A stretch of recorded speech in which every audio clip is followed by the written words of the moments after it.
Salam, salam Om Swastiastu, Namo Buddhaya, salam kebajikan. Selamat malam bagi kita semua. Halo Sobat Vokasia, gimana nih kabarnya setelah liburan panjang? Semoga tetap semangat ya dan sehat selalu pastinya. Dan selamat datang kembali di webinar Vokasia X Business Miracle. Sebelum memulai acara, izinkan saya untuk memperkenalkan diri terlebih dahulu. Karena ada pepatah yang berkata, tak kenal maka tak sayang. Perkenalkan, nama saya Zahra sebagai moderator yang akan memandu rangkaian acara dari awal hingga akhir nanti. Selama kurang lebih 2 jam ke depan, kita akan bersama-sama membahas terkait topik yang sangat menarik, yaitu build your personal brand, be a professional in your career and business. Tema kali ini sendiri berkaitan dengan persaingan karir maupun bisnis yang sangat keras. Dan pastinya kita sering melihat jutaan orang berlomba-lomba untuk mendapatkan pekerjaan impian atau bersaing dengan kompetitornya. Dan untuk memenangkan persaingan tersebut, diperlukan adanya pembeda atau ciri khas antara pribadi satu dengan yang lainnya. Inilah pentingnya untuk Sobat Vokasia miliki dan ketahui mengenai apa sih personal branding. Pada dasarnya, siapapun membutuhkan personal branding, baik itu influencer, mahasiswa, pebisnis, hingga job seeker. Tetapi pada kenyataannya, sebagian dari kita bahkan tidak mengetahui bahwa personal branding itu penting loh bagi penunjang karir.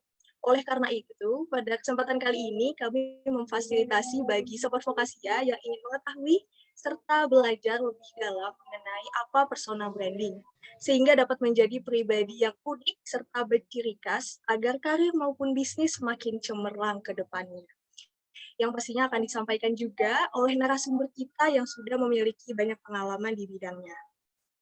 Selanjutnya saya akan membacakan peraturan yang harus dipatuhi oleh seluruh peserta dan tools apa saja yang sekiranya akan dibutuhkan dalam acara webinar kali ini. Untuk operator bisa tolong dibantu share screen-nya.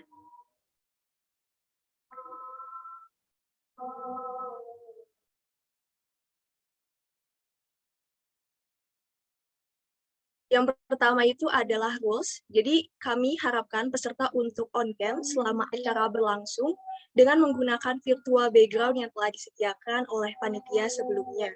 Selanjutnya peserta diharapkan tidak spam chat dan tidak on mic jika tidak dipersilahkan untuk berbicara atau bertanya baik oleh narasumber ataupun moderator. Serta peserta diharapkan untuk aktif dan saling menghargai satu sama lain. Sedangkan untuk tools-nya apa aja yang perlu dipersiapkan oleh Sobat Vokasia, yaitu pertama, laptop atau smartphone dengan jaringan yang stabil, dan alat tulis untuk mencatat materi oleh narasumber kita nanti.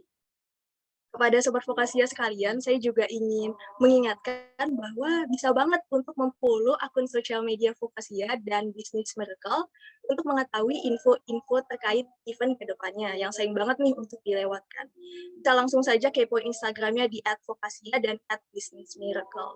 Sebelum memperkenalkan narasumber kita hari ini, saya juga ingin menyampaikan bahwa Vokasia sebentar lagi akan menyelenggarakan event yang sayang banget untuk dilewatkan, yaitu Mini Bootcamp tanggal 15 Mei yang bertemakan mengoperasikan Microsoft Word, PowerPoint, dan Excel bagi pemula, dan jurus jitu meledakkan penjualan melalui content writing pada tanggal 28 Mei, serta pelatihan dan sertifikasi BNSP pada tanggal 23 April 2022. Baik, Sobat Vokasia, sebagai pembuka dan pengantar materi kali ini, saya akan membacakan profil singkat narasumber kita hari ini, yaitu Kak Zata Ligau selaku kreator digital dalam bidang personal branding. Baik, Kak Zata Ligau atau yang bisa dipanggil Kak Zata merupakan seorang konten kreator sekaligus blogger dan speaker yang bisa dikepoin lebih lanjut di blognya yaitu di www.zataligau.com. Selain itu, Kak Zata juga merupakan training manager di Mom Academy, co-founder dari @mama.com.id, @brandingyou.id, and Face Yoga Glow. Lebih lanjut, Kak Zata merupakan wakil ketua Yayasan Wirausaha Andalan Indonesia dan seorang podcaster dalam Mama Preneur Talk atau Media Group. Dan yang pastinya yang gak kalah keren nih Sobat Vokasia, yaitu Kak Zata memiliki Certificate Public Relation Practitioner dan juga Digital Marketing Professional atau BNSP. Itulah Sobat Vokasia profil singkat dari narasumber kita yaitu Kak Zata. Dan tanpa berlama-lama lagi, langsung saja kita sambut narasumber kita hari ini, yaitu Kak Zata. Halo, selamat malam, Kak.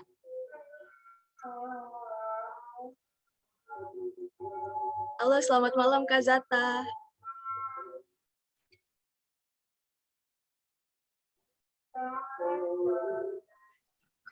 Ya, tadi saya mau unmute, bisa-bisa harusnya perhatian iniin. Zahra dan teman-teman semua yang sudah hadir di sini, selamat malam. Selamat malam, Kak. Gimana nih, Kak Zata, kabarnya hari ini? Alhamdulillah, baik-baik. Cuma lagi sedikit sakit tenggorokan, tapi sisanya oke. Alhamdulillah ya, Kak. Dan pastinya Sobat Vokasio ini udah excited banget nih dan gak sabar untuk mendengarkan penjelasan dari Kak Zata. Karena saya juga udah banyak ngomong dari tadi ya. Jadi mungkin kita bisa langsung masuk ke pemaparan materinya ya, Kak. Untuk Kak Zata, tempat dan waktunya saya persilahkan ya, Kak. Oke, terima kasih banyak Zahra dan teman-teman panitia, dan selamat malam untuk semua peserta yang sudah hadir di sini malam hari ini. Saya langsung izin sambil share screen dulu sebentar. Oke. Anotasinya sebentar ya. Saya utak-atik dulu sebentar. Oke. Ya. Udah kelihatan ya, mudah-mudahan ya, sudah kelihatan. Kelihatan ya Zahra ya? Kelihatan, Kak. Dulu, oke. Nah, teman-teman semua, terima kasih banyak nih malam hari ini, malam-malam ya, udah jam 7 lewat, tapi teman-teman masih semangat untuk belajar dan ada di sini malam hari ini meskipun via Zoom. Saya bangga sekali kepada teman-teman, dan saya juga merasa sangat semangat juga untuk berbagi, karena anak-anak muda seperti teman-teman semua nih, saya lihat yang hadir anak muda semuanya, ini menunjukkan bahwa teman-teman sudah satu langkah lebih maju dari yang lain yang tidak hadir di sini. Karena saat ini, mungkin kita sudah bilang ini sudah di era endemi ya. 2,5 tahun kita mengalami pandemi dan sekarang sudah mulai endemi. Ini sebenarnya kita semua ini kejar-kejaran dengan dunia digital gitu. Terutama teman-teman, anak-anak muda yang untuk tidak memanfaatkan dunia digital, karena meskipun sudah endemi bukan berarti nanti normal lagi seperti saat sebelum pandemi, tapi justru sekarang malah digital, terutama kita ngomongin juga nanti digital personal branding, ini juga akan makin kenceng karena orang-orang sudah terbiasa, udah keenakan nih 2,5 tahun apa-apa serba online. Saat sudah bisa offline, tetap aja bagian dari branding dan untuk digital itu kuat banget gitu. Jadi teman-teman sudah ada di sini tepat sekali, dan kita mau fokus bicara soal personal branding, dan saya mau lebih fokus lagi nanti ngomongin soal digital personal branding untuk bisnis dan juga untuk karir. Oke, sebentar. Maaf ya, saya agak sakit tenggorokan jadi kadang-kadang agak batuk dikit. Oke. Saya mau langsung aja ke bagian ini. Personal branding. Saya yakin teman-teman semua sudah tahu apa itu personal branding, makanya teman-teman hadir di sini malam hari ini ya untuk makin mendalami tentang personal branding ini. Sebelum kita mulai, saya ingin kita sama-sama menyamakan persepsi dulu nih.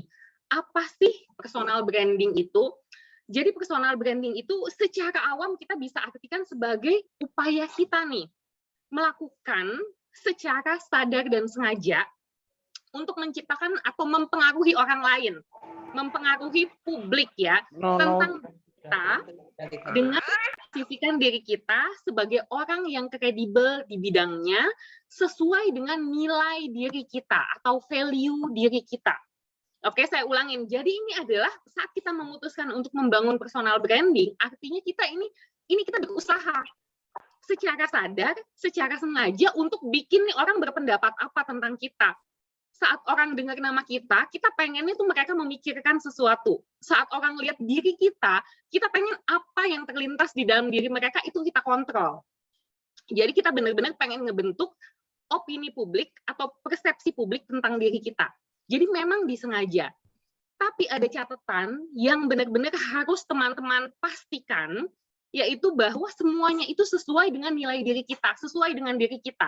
Jadi contohnya gini, misalnya, teman-teman mau bangun personal branding sebagai misalnya seorang content creator ya teman-teman benar adalah seorang konten kreator.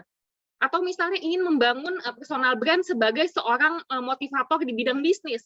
Ya benar-benar punya kemampuan untuk memotivasi orang misalnya berbisnis dan seterusnya. Jadi intinya adalah meskipun teman-teman mungkin belum expert banget, tapi teman-teman sudah punya ketertarikan di bidang itu, sudah mau melakukan hal tersebut, itu sudah bisa bangun personal branding. Tapi misalnya teman-teman tidak punya, misalnya mau membangun personal branding sebagai seorang blogger, tapi baru bikin blog misalnya baru seminggu yang lalu, blognya pun baru diisi satu tulisan yang masih mungkin belum terlalu bagus. Kemudian teman-teman udah langsung tiba-tiba mau bangun personal brand sebagai seorang blogger profesional. Nah, itu artinya kurang sesuai atau tidak sesuai dengan nilai diri kita.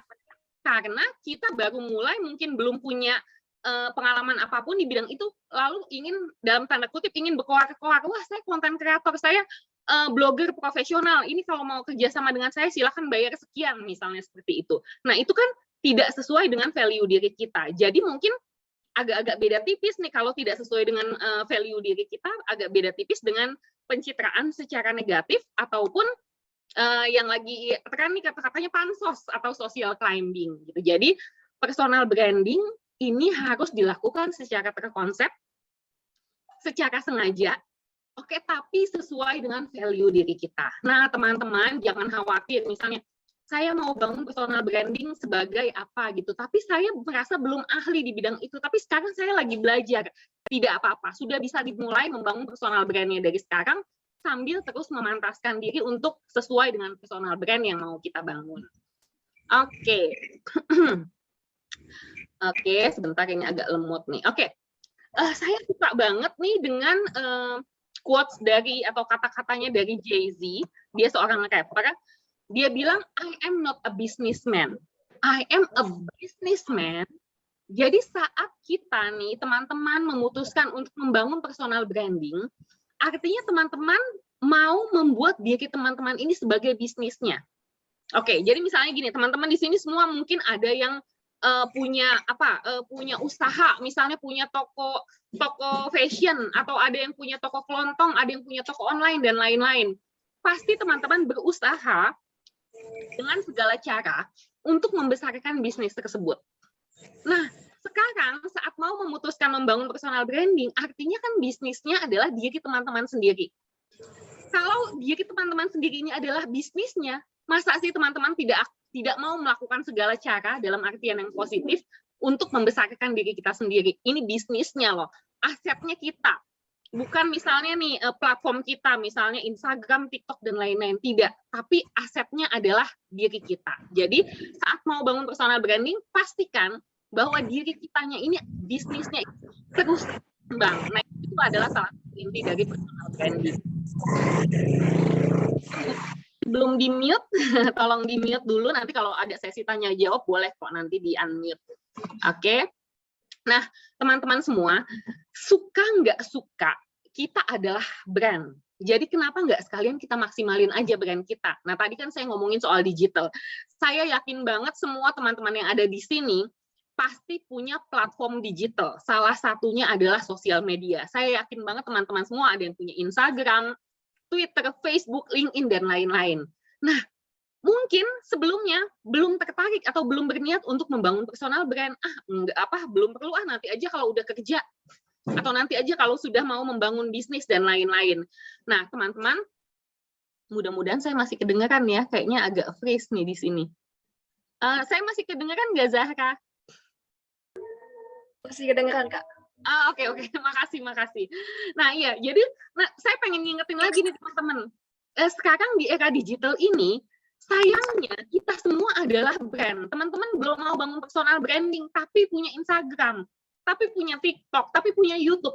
Maaf aja, ya itu adalah brand teman-teman. Nah, sialnya adalah saat teman-teman punya segala macam platform digital tersebut, sosial media dan lain-lain, dan tidak direncanakan, tidak dikonsepkan, artinya teman-teman sebenarnya sudah membangun personal branding, tapi random banget. Jadi kita tidak akan mencapai tujuan yang kita inginkan. Nah, karena kita sudah punya nih, suka nggak suka, kita adalah brand, kita sudah punya platform digital dan lain-lain, kenapa nggak sekalian kita maksimalin aja? Kita bikin, kita konsepin aja, nggak apa-apa sebagai anak muda, pengennya nih Instagramnya, TikToknya dan lain-lain kebanyakan senang-senang. Oh, nggak masalah, memang itu adalah tugas kalian untuk bersenang-senang. Tapi alangkah baiknya kalau sambil diarahin untuk membentuk personal branding-nya teman-teman. Oke, sebentar ya. Nah, teman-teman, kenapa kita perlu bangun personal branding? Pasti sudah tahu ya, saya mau ingetin lagi bahwa pentingnya membangun personal branding adalah untuk bersaing secara positif dengan begitu banyak orang yang memiliki keahlian dan pengalaman yang kurang lebih sama dengan kita.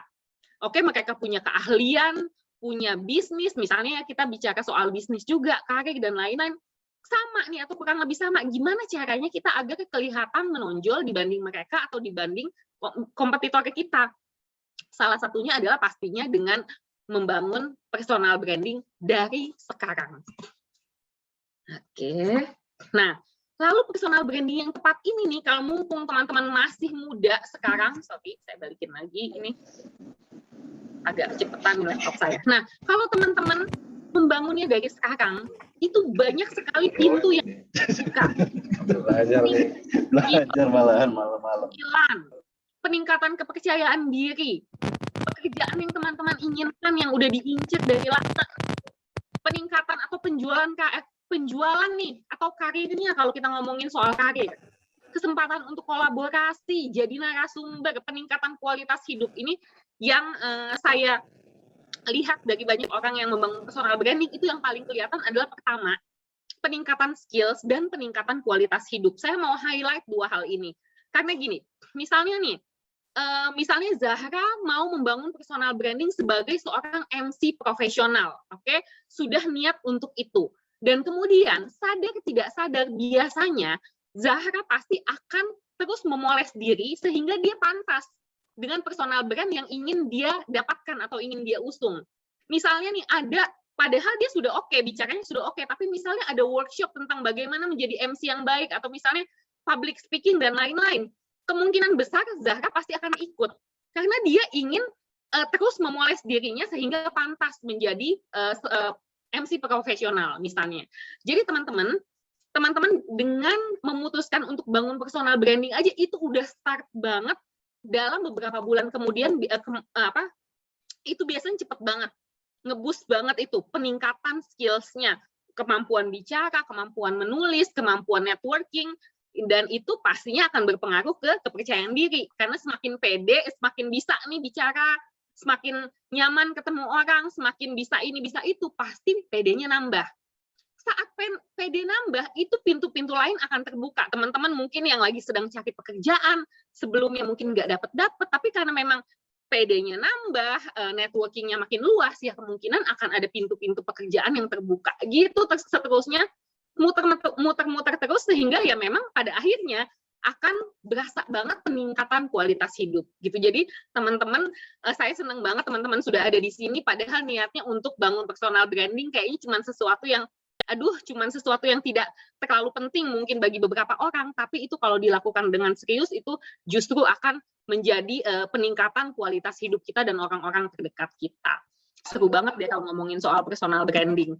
Nah, lalu saya suka juga dengan quotes ini, you can't get rewarded if you don't get noticed. Nah, ini adalah salah satu alasan kenapa saya serius di bidang personal branding dan serius membangun personal branding saya.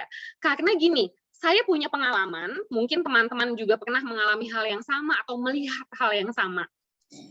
Saya pernah bekerja sama dengan sebuah brand, dan brand tersebut meminta saya untuk mencarikan satu orang pembicara untuk seminar atau workshop nasional. Mereka akan ke daerah-daerah di seluruh Indonesia, mereka butuh satu pembicara. Oke? Kemudian mereka minta ada beberapa kriterianya, misalnya pembicara ini harus dosen, penampilannya kurang lebih harus menarik, ini bla bla bla, pendidikan ini segala macam, sudah ada kriterianya, oke?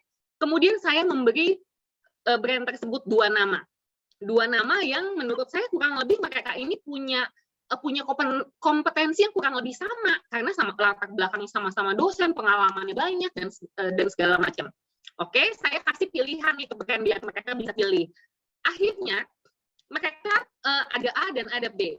Kemudian yang A ini kebetulan digital existence-nya kuat sekali. Jadi saat si brand searching, wah ini tenar ya, muncul sosial medianya, muncul mungkin artikel tentang diri dia dan seterusnya. Oke, langsung nih yang A langsung disukai oleh brand. Kemudian yang B, mereka cari di sosial media ada tapi tidak terlalu banyak. Oke, digital existence-nya hampir tidak ada, personal branding-nya kurang kuat. Akhirnya yang dipilih adalah A.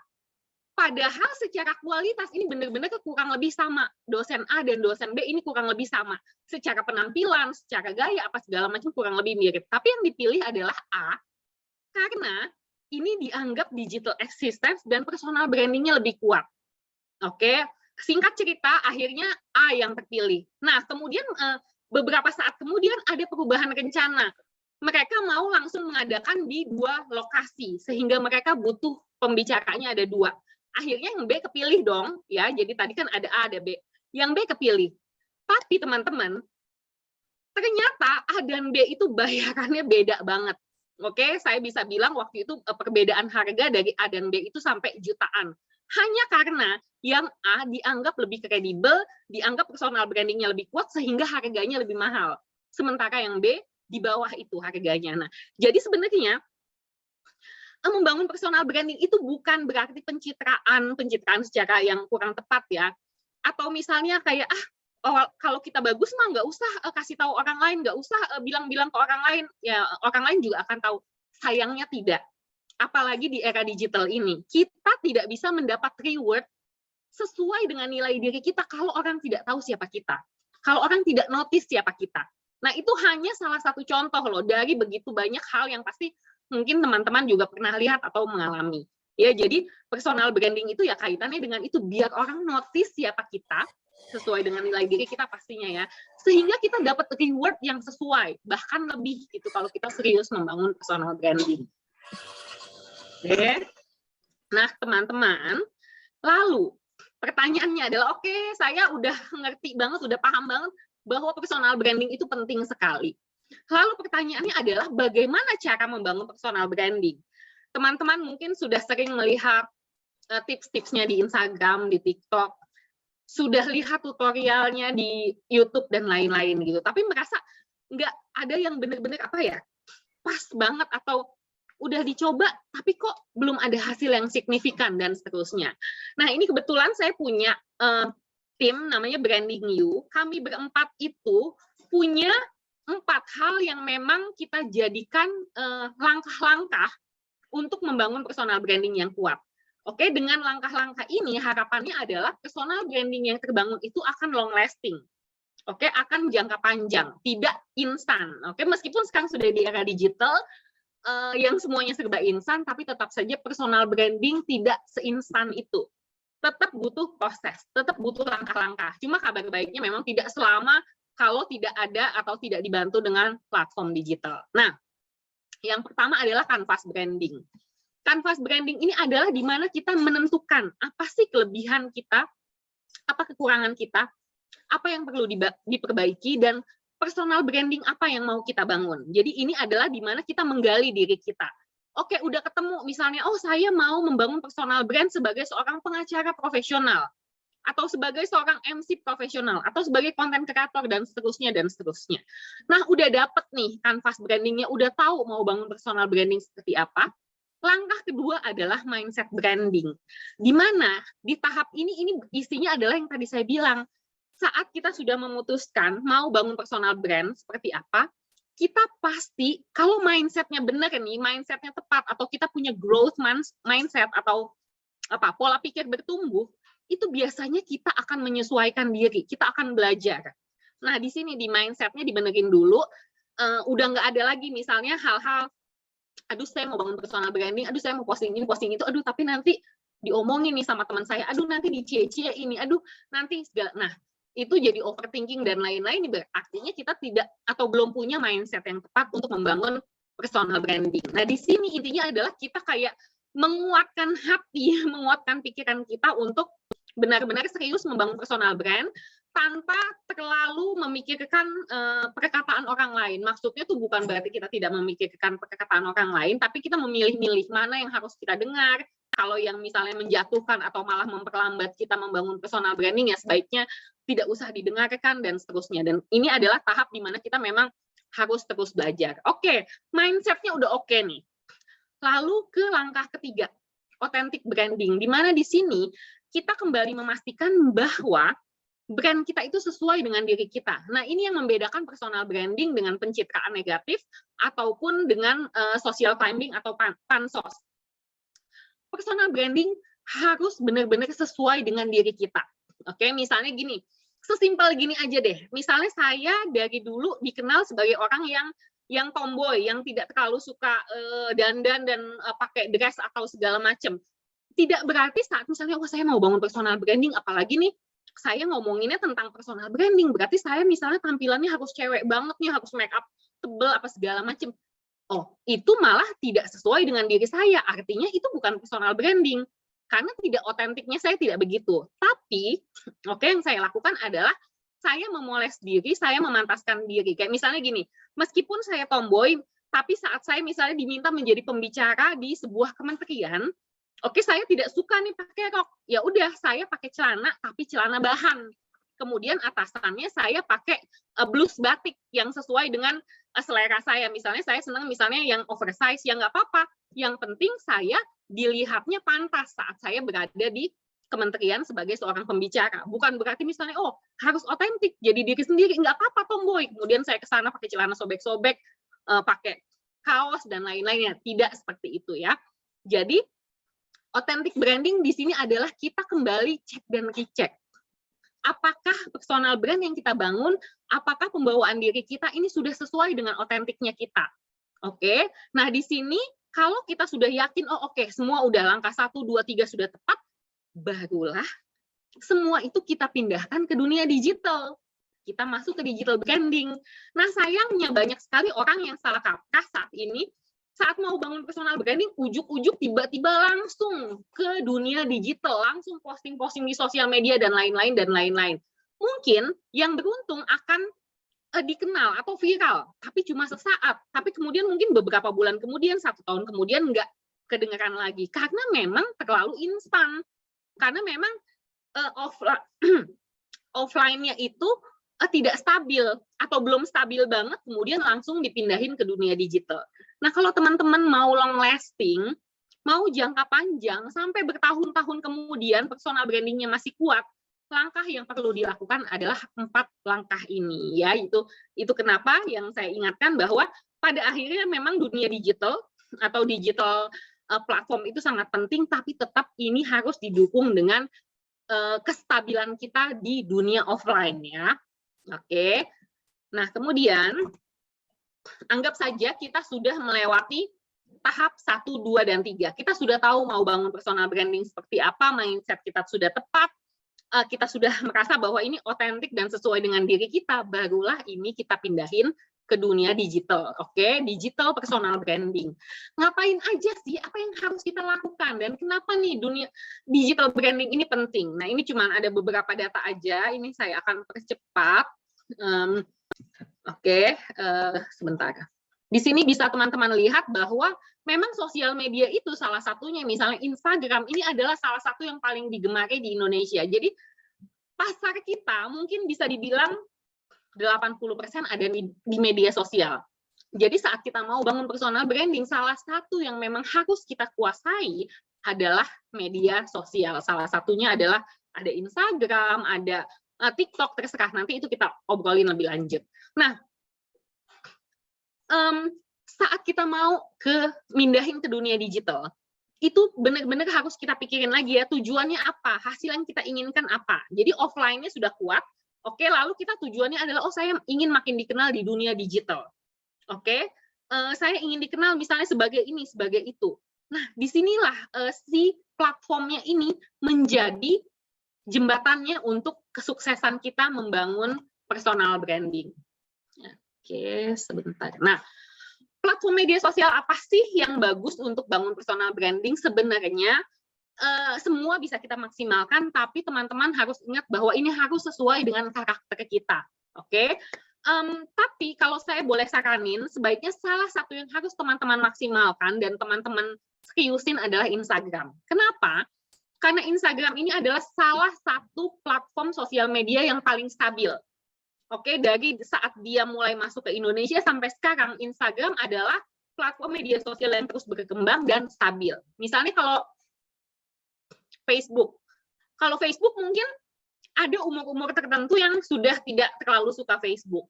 Banyak orang yang dari hasil penelitian ya, yang menganggap bahwa memang umur 30 tahun sampai 60 tahun masih suka Facebook, tapi yang milenial sudah tidak terlalu suka Facebook. Sementara misalnya teman-teman maunya pasarnya adalah milenial seperti teman-teman ya, jadi mungkin Facebook menjadi platform yang kurang tepat, tapi menjadi platform tambahan nggak apa-apa. Tapi kalau untuk platform utama, saya sarankan salah satunya adalah Instagram. Lalu apalagi nih, misalnya TikTok kan lagi happening banget. Iya, maksimalkan aja TikToknya gitu, tapi tetap harus ada satu yang memang stabil. Instagramnya sudah kuat, bangun juga TikToknya misalnya. Oke. Nah, teman-teman, lalu tahapannya membangun sosial media branding itu, pertama, audit media sosial kita, oke? Nanti teman panitia kalau saya kelamaan nanti nggak apa-apa langsung disela atau diingetin aja, misalnya 10 menit lagi atau apa ya, Zahra. Saya takutnya lupa waktu kalau udah ngomong. Nah, pertama, audit media sosial. Saya yakin banyak dari teman-teman di sini yang punya lebih dari satu platform media sosial. Nah, ini diaudit. Kayak misalnya saya, oh ternyata saya punya LinkedIn, saya punya Twitter, saya punya YouTube, saya punya Snapchat, saya punya Instagram, punya TikTok, punya blog, dan seterusnya. Nah, itu kita audit, kita tulis semuanya, sampai nama akunnya apa. Oke, lalu itu kita analisa, misalnya saya punya 10 akun, wah ternyata saya dari dulu punya Twitter, tapi ini nggak aktif, terakhir posting tahun 2015 misalnya. Saya punya Facebook, tapi baru 3 postingan, habis itu saya sudah tidak pernah ngisi, dan lain-lain. Nah, ini dicek satu persatu. Oke, saya yakin banyak banget teman-teman yang bahkan sudah sampai lupa punya apa aja, dan bahkan sudah lupa passwordnya apa, itu banyak kejadian. Nah, setelah kita audit, kita analisa, lalu kita pilih 1 atau 2 platform yang ingin kita maksimalin. Syaratnya adalah sesuaikan dengan karakter teman-teman dan personal branding yang mau dibangun. Contohnya gini, saya waktu itu beberapa tahun yang lalu memutuskan mau membangun personal brand saya sebagai seorang blogger profesional. Saya menggunakan platformnya adalah blog pastinya, dan juga Instagram. Karena pasar saya di situ, kebanyakan target audiens saya kan waktu itu moms usia-usia 25 sampai 45 tahun. Nah, kebetulan semua pasar saya, target market saya punyanya adalah Instagram. Ya, saya maksimalin Instagram saya. Kebetulan saya juga suka dengan Instagram. Tapi misalnya gini, wah, sekarang kan yang lagi happening TikTok nih. Saya maksain punya TikTok misalnya. Saya punya TikTok sih. Kemudian misalnya saya maksain, oh saya harus maksimalin ini. Sementara misalnya saya tidak terlalu suka bikin konten yang banyak jogetnya misalnya, atau banyak musiknya. Nah, itu artinya kan kurang sesuai dengan karakter saya. Takutnya tidak akan long lasting. Tapi kalau saya jadikan TikTok sebagai platform kedua saya setelah Instagram, nggak masalah. Karena nanti saya mungkin update TikTok ya hanya akan secara berkala. Kalau Instagram misalnya setiap hari, misalnya TikTok mungkin saya hanya bikin seminggu 2 kali atau seminggu 1 kali, yang penting dilakukan secara berkala gitu. Jadi teman-teman jangan mau semuanya dimaksimalin, karena maksud saya gini, lebih ke masalah waktu dan biaya. Kalau mungkin sudah ada SDM, punya admin dan lain-lain, memaksimalkan semua platform nggak apa-apa. Tapi kalau masih menghandle-nya sendiri, saya saranin untuk pilih 1 atau 2 aja untuk dimaksimalin. Kalau sudah oke, baru beralih ke yang lain. Lalu berikutnya adalah tentukan USP atau unique selling point. Nanti saya kasih contoh ya, apa sih USP itu, dan kemudian buat penjadwalan, perencanaan, dan lain-lain. Karena personal branding itu tidak akan terbangun kalau tidak ada perencanaan, kalau tidak ada penjadwalan. Karena personal branding is about repetition, about consistency. Kalau tidak ada repetisi, tidak ada konsistensi, tidak akan terbangun. Dan last but not least, action. Karena banyak sekali kadang-kadang semangat nih di awal mau bangun personal branding, tapi kemudian entar akhirnya lupa. Jadi action di awal itu sangat dibutuhin banget. Oke, nah kemudian yang tadi saya ingetin, personal branding itu kan adalah usaha yang kita lakukan secara sengaja, secara terencana. Makanya harus dibikin konsepnya, ditentukan tujuannya. Kita mau bangun personal branding seperti apa, tujuannya apa. Misalnya waktu itu saya mau bangun personal branding sebagai seorang blogger profesional. Salah satu tujuan saya adalah sehingga memang orang-orang follower saya dan juga brand tahu bahwa saya adalah seorang blogger profesional, sehingga jadi saya mendapatkan endorsement atau kerjasama untuk produk-produk yang berkaitan dengan, waktu itu saya lebih ke parenting, jadi yang berkaitan dengan parenting. Jadi udah jelas, saya tujuannya adalah sehingga saya bisa memonetize dan mendapatkan penghasilan dari profesi saya sebagai seorang blogger. Oke, nah anggap saja misalnya teman-teman sudah menemukan nih tujuannya apa, lalu tentukan USP-nya atau unique selling proposition atau unique selling point. Apa yang membuat teman-teman berbeda dari yang lain? Apa yang membuat kita berbeda dengan yang lain? Apa yang membuat produk kita berbeda dengan yang lain kalau kita ngomongin soal bisnis? Atau misalnya apa yang membuat jasa kita berbeda dengan yang lain? Ya, ini adalah USP. Biar lebih kebayang, saya mau mengajak teman-teman nih biar nggak ngantuk ya, udah malam. Kalau saya ngomong soal pembawa berita, perempuan, tegas dan berwibawa, dalam 3 detik siapa yang terlintas di kepala teman-teman? Boleh ditulis di kolom chatnya. Saya kasih waktu beberapa detik, silakan kalau ditulis. Oke, sudah ada yang mulai nulis. Bagus sekali. Ya, kayaknya yes, ada yang bilang Najwa, kebanyakan Najwa Shihab, ada yang bilang Desi Anwar. Oke, moment of truth. Sudah terjawab sih, sebenarnya sudah terjawab. Benar, jawabannya adalah Najwa Shihab. Nah, teman-teman, ini artinya Najwa Shihab itu adalah top of mind di kepalanya teman-teman. Karena saya bilang dalam 3 detik, mungkin tidak sampai 3 detik saat saya bicara tadi, teman-teman sudah langsung otaknya Najwa. Oke, ini artinya yang tadi saya bilang soal personal branding, saat ada 1-2 kata yang diucapkan, orang teringat akan kita. Oke, itu adalah personal branding. Artinya Najwa Shihab ini berhasil membangun personal brandingnya sesuai dengan yang dia inginkan. Ada yang menjawab Najwa Shihab, Desi Anwar atau Rosiana Silalahi atau siapa, itu tidak masalah gitu, karena tiap orang punya pengalaman yang berbeda-beda. Cuma memang top of mind-nya adalah Najwa Shihab. Oke, satu lagi ya, satu lagi. Dalam 3 detik, kalau saya cuma ngomong kata mimpi $1 juta, siapa yang ada di kepala teman-teman? Silakan, boleh tolong diketik di kolom chat. Mimpi $1 juta. Wah, cepet banget nih. Yes, betul sekali. Teman-teman semua langsung sudah mengasosiasikannya dengan Mary Riana. Padahal cuma 1 kalimat ya. Kalimat pendek juga mimpi $1 juta, langsung ingat Mary Riana. Karena memang dia sangat konsisten membangun personal branding dia di bidang bisnis, di bidang sebagai seorang motivator, coaching dan lain-lain. Nah, harapannya adalah, teman-teman, saat kita membangun personal branding, kita bisa dikenal dengan cepat oleh orang-orang di bidang kita. Jadi gini, misalnya ada beberapa orang berpendapat, misalnya tadi kita ngomongin Najwa Shihab, ya iyalah Najwa Shihab kan memang tokoh publik, Mary Riana memang, dia memang udah terkenal dari dulu. Tapi teman-teman, mereka tetap mengawalinya sama dari kita, dari orang belum kenal siapa mereka. Dan ngomongin personal branding, bukan berarti tujuan kita adalah menjadi terkenal, menjadi tokoh publik, tidak. Itu nanti tujuan besarnya, nanti bisa membawa kita ke sana. Tapi sebenarnya personal branding itu lebih targeted. Kita dikenal di bidang kita, itu yang paling penting. Kita dikenal di bidang kita dulu, itu artinya personal brand kita sudah terbangun dengan baik. Tapi misalnya nih, nanti makin berkembang, ya memang bonusnya akhirnya dikenal oleh lebih banyak orang, bahkan bisa menjadi tokoh publik. Contohnya gini, tadi saya membangun personal brand sebagai seorang blogger profesional.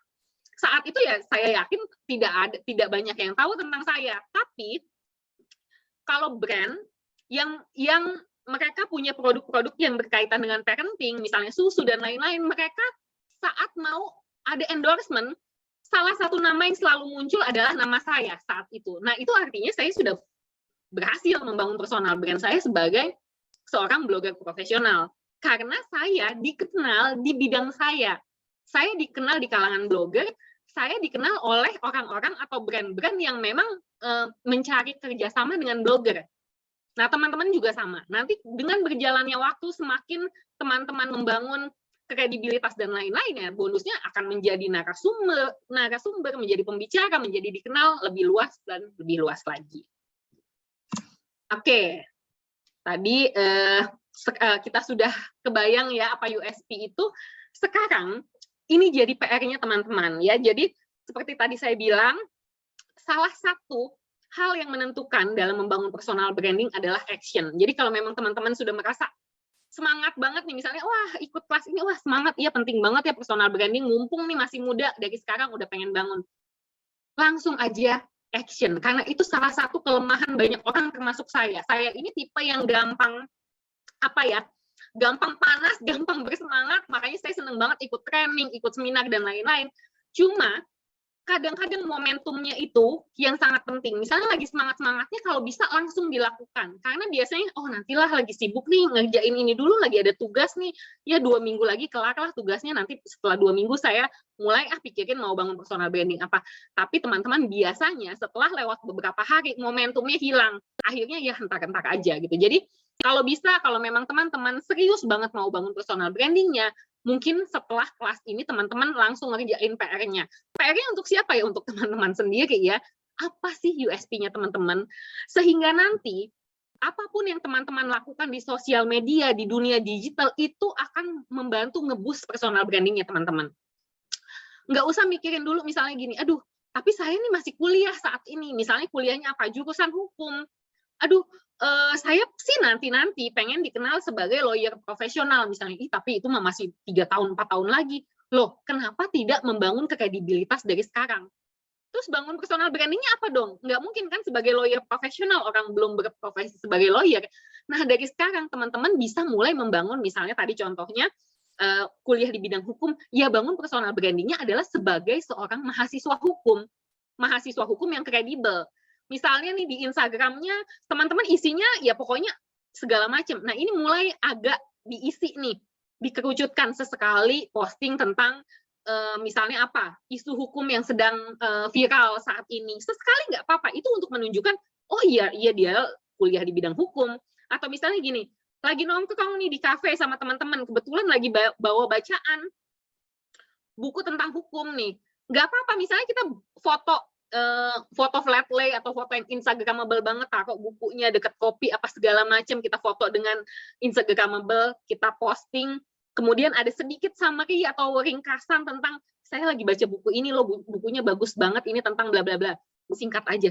Itu sedikit-sedikit seminggu satu itu sudah cukup untuk membangun personal brand-nya teman-teman sebagai seorang mahasiswa di bidang hukum yang kredibel. Kebayang nggak? Setahun, 2 tahun, apalagi ntar teman-teman lulus dan mulai bekerja sebagai lawyer beneran, misalnya gitu. Enak banget kan, udah nyolong start dari 2 tahun sebelumnya atau 3 tahun sebelumnya gitu. Jadi intinya adalah, apapun nanti pengen dikenal sebagai apapun, dari sekarang pun teman-teman sudah mulai bisa bangun personal brand-nya. Langkah pertamanya adalah ini, dengan mencari atau menentukan USP-nya. Cara nentuin USP-nya gimana sih?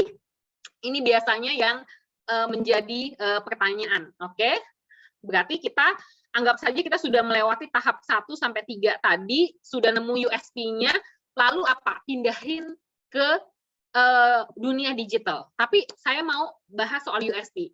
Cara nentuin USP-nya, nanti teman-teman kalau memang mau cari USP-nya dengan serius, nanti di rumah atau saat sedang senggang, bisa disiapkan misalnya 1 lembar atau buku tulis atau apa, teman-teman tuliskan semua kelebihan teman-teman, tapi yang teman-teman sukai.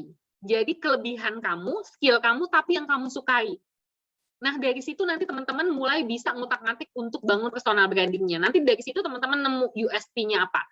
Tulis semua yang kamu kuasai dan kamu sukai, nanti kamu pilih sampai mengerucut minimal 3. Dari situ teman-teman itu bisa menjadi USP-nya. Misalnya gini, teman-teman mahasiswa di bidang hukum misalnya, oh saya senang dengan hal-hal yang berkaitan dengan hukum.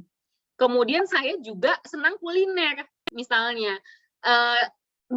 misalnya dua itu aja sebenarnya meskipun kelihatannya bertentangan, tapi itu bisa menjadi USP-nya teman-teman. Oh, dia adalah mahasiswa di bidang hukum yang juga kebetulan senang kuliner, nggak apa-apa gitu. Dengan berjalannya waktu, teman-teman akan menjadi lebih lengkap ya, mendapat ilmu ini, skill baru ini, skill itu nanti bisa kok dengan berjalannya waktu bisa disesuaikan. Jadi teman-teman jangan khawatir, aduh nanti kesannya labil dong, kesannya berubah-ubah. Tidak, manusia itu memang berubah gitu. Nah, sehingga personal branding itu juga biasanya akan mengikuti perkembangan kita. Tapi mungkin dihindari untuk yang terlalu beda jauh. Misalnya gini, saya bangun personal branding sebagai blogger profesional. Kemudian tiba-tiba saya berubah banget gitu menjadi misalnya sebagai seorang mekanik gitu di sebuah bengkel atau apa. Nah, itu kan agak terlalu jauh gitu. Selama masih kurang lebih di lingkaran yang sama, berubah-ubah sedikit nggak apa-apa karena itu memang bagian dari manusia. Oke. Lalu apa nih kalau sudah tahap 1 dan 3 sudah kita sampai 3 udah kita lewatin, USP-nya anggap saja sudah ketemu. Lalu apa nih yang harus kita lakukan tadi? Pindahin semuanya ke dunia digital. Nah, langkahnya panjang banget kan, saya ngomong dari tadi mungkin udah sekitar 1 jam baru akhirnya ngomongin dunia digital. Karena kalau tiba-tiba ke dunia digital yang teman-teman sering lihat gitu, ada orang personal brandingnya naik banget atau menjadi viral dan lain-lain, tapi hanya sesaat, kemudian hilang ataupun sudah tergantikan dengan yang lain. Itu karena memang terlalu instan, offline-nya belum stabil, ujuk-ujuk langsung semuanya dia pindahkan atau dia lakukan di dunia digital. Oke. Nah, kalau ngomongin soal dunia digital, gimana nih cara mindahinnya? Sebenarnya ini basic aja ya teman-teman. Caranya adalah sebentar. Oke. Caranya pertama tadi kan teman-teman ingat ya sebelumnya saya bilang diaudit dulu media sosialnya lalu pilih 1 atau 2 platform yang ingin dimaksimalkan. Anggap saja misalnya teman-teman sudah memilih 1 platform, misalnya Instagram. Barulah teman-teman masuk ke sini. Berarti di Instagramnya itu sudah mulai harus dimaksimalkan bio-nya. Oke, karena bio itu sama dengan tampak depan toko kita, kalau kita ngomongin bisnis. Atau kalau kita ngomongin soal karir, bio itu sama dengan CV kita, CV singkat kita. Oke, kalau bio kita tidak menarik, CV kita tidak menarik, biasanya kan orang yang mau manggil kita kerja, lihat CV kita, kalau mereka tidak tertarik di awal-awal, kemungkinan besar mereka nggak akan baca, apalagi kalau CV kita 2 halaman, 3 halaman, dan seterusnya. Kalau awalnya saja mereka sudah tidak tertarik. Atau sama aja kalau teman-teman ngomongin bisnis, kalau tampak depan tokonya aja udah nggak menarik, ya boro-boro orang mau beli, boro-boro mereka akan ngecek feed kita, reels kita, highlight stories kita, bahkan sampai mau DM kita, kalau mereka tidak tertarik dengan tampak depannya atau tampilan depannya. Jadi, mulai sekarang sudah mulai harus diperhatikan bio-nya ya. Oke, nanti kita ngomongin soal itu. Lalu kalau misalnya nih teman-teman, biasanya kalau yang masih muda dan masih mau cari pekerjaan, banyak yang memaksimalkan LinkedIn ya, LinkedIn-nya. Jangan lupa untuk LinkedIn lengkapi halaman about-nya untuk blog atau untuk LinkedIn juga. Karena halaman about itu adalah bentuk pitching kita kepada calon pemberi kerja atau calon pemberi beasiswa atau misalnya ngomongin bisnis calon investor kita dan seterusnya. Kenapa halaman about ini menjadi sangat penting? Karena saya banyak banget memperhatikan banyak orang yang asal isi about atau seadanya, mungkin asal tidak tapi seadanya. Padahal kita sudah dikasih 1 halaman yang khusus untuk memberitahu orang siapa diri kita. Karena kalau kita nggak kasih tahu orang siapa diri kita, ya mana mereka tahu. Ini jadi nggak usah mikirin, saya nggak mau pamer, saya nggak mau terlalu berlebihan. Tidak. Tapi memang tampilkan apa kelebihan kamu di situ sehingga orang tahu gitu ya. Jadi buat yang punya LinkedIn atau blog, tolong dicek lagi apakah halaman about-nya sudah maksimal ya. Kemudian posting sesuai USP, kalau USP-nya sudah ketemu. Kemudian pastikan di setiap postingan kita secara berkala ada personality kita. Karena kita ngomongin personal branding ya, ada kata personal di situ. Jadi misalnya kita punya bisnis baju. Nggak apa-apa kita sering posting tentang bisnis kita. tapi tetap secara berkala harus tampilkan sisi personal kita juga. Kemudian konsistensi dan penjadwalan ini sesuatu yang tidak bisa tidak dilakukan, karena lagi-lagi percuma teman-teman posting, bikin bagus apa segala macam 1 minggu, kemudian 1 minggu berikutnya tidak melakukan apa-apa, 1 minggu berikutnya nggak ngapa-ngapain, kemudian bulan depan baru wah bikin lagi yang bagus apa, kemudian nanti off lagi, kemudian 3 bulan kemudian baru semangat lagi, itu tidak akan terbangun karena terlalu random. Tetap personal branding is about consistency, about repetition. Kalau tidak ada repetisi, kalau tidak ada konsistensi, jarang sekali, mungkin saya belum pernah malah melihat ada yang berhasil bangun personal branding tanpa konsistensi dan tanpa penjadwalan. Oke. Lalu sebentar ya. Nah, tadi ya ngomongin bio, saya mau kasih contoh. Ini adalah salah satu rekan saya di Branding You. Kenapa bio itu penting banget? Oke, karena teman-teman saya kasih contoh, bisa lihat di sini bagaimana kita bikin Instagram bio kita itu benar-benar menjadi sebuah CV singkat atau menjadi tampak depan toko atau usaha kita yang memanggil orang lain. Saya kasih contoh mulai dari foto profil ya, yang paling kiri yang saya kasih tanda panah merah. Oke, teman saya Indah Warsetio, kebetulan dia adalah personal branding coach dan juga image color consultant ya. Jadi dia memang punya sertifikasi di depan yang berkaitan dengan warna ya untuk personal branding. Dia bikin foto profilnya adalah ini. Nah, ini udah sesuai banget kan, foto profilnya sudah sangat sesuai dengan personal branding yang dia bangun. Kemudian dia juga beruntung dia mendapatkan Instagram handle atau nama akun Instagram yang pakai @ yang sesuai dengan nama asli dia. Jadi kalau ngomongin soal personal branding, sebaiknya gunakan nama asli. Tapi misalnya nggak dapet nih karena udah taken, cari yang paling dekat dengan nama asli kita. Kalau terpaksa misalnya harus pakai nomor atau pakai keterangan lain, tidak apa-apa, tapi sebisa mungkin sedekat mungkin dengan nama asli kita. Nah, dia Indah sudah berhasil mendapatkan nama akun Instagram sesuai dengan nama asli dia, yaitu @indahwarsetio. Oke. Nah, karena dia sudah beruntung mendapatkan akun Instagram sesuai dengan nama asli, bagian yang saya lingkari ini kan ini harusnya adalah nama. Tapi di sini kita kasih SEO on page untuk Instagram, atau kita kasih kata kunci, atau kita kasih USP. Jadi Indah personal brandingnya dia ingin dikenal sebagai seorang personal branding coach. Nah, dia tulis di sini. Dengan dia menulisnya di sini, ini meningkatkan kepercayaan dia di Instagram. Jadi setiap ada orang nyari kata personal branding atau personal branding coach, akunnya Indah akan muncul di awal-awal, itu sekitar urutan 1 sampai 5 di hasil pencarian. Jarang banget dia muncul di bawah-bawah. Oke. Kemudian kalau teman-teman punya sertifikasi, punya kelebihan atau jadi volunteer atau apapun yang memang teman-teman ingin orang tahu, silakan ditampilkan di bio-nya. Karena kalau teman-teman misalnya emang niat ingin jualan, ya, ingin jualan jasa, jualan produk gitu, atau ingin membangun personal branding-nya, kalau kita nggak taruh di sini, kemungkinan besar orang-orang tidak akan tahu kecuali mereka scroll ke bawah untuk lihat feed kita dan lain-lain. Oke.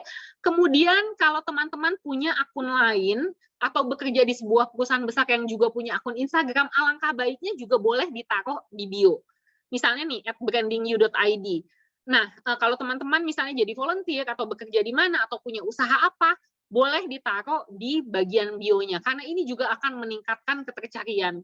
Saat orang misalnya mau buka akun yang kita taruh di sini, kemungkinan besar mereka juga akan terdampar di akunnya kita. Itu jadi akan saling menguatkan. Oke, dan jangan lupa kita dikasih link untuk dimaksimalkan. Linknya itu sebaiknya diisi, terserah kalau misalnya mau isi dengan email, nomor WhatsApp, atau toko atau buat jualan dan lain-lain, atau misalnya punya lebih dari 1 link, boleh pakai Linktree atau pakai Campsite, bahkan bisa bikin pakai Canva juga. Nah, ini adalah salah satu contoh yang menurut saya Instagram bio-nya powerful sekali. Nah, teman-teman juga bisa lihat bawahnya ini ada highlight. Highlight ini jangan dianggap enteng, karena saat ini highlight ini menjadi salah satu kekuatan buat teman-teman misalnya yang jualan. Ini bisa menjadi katalog. Misalnya nih, jualan skincare.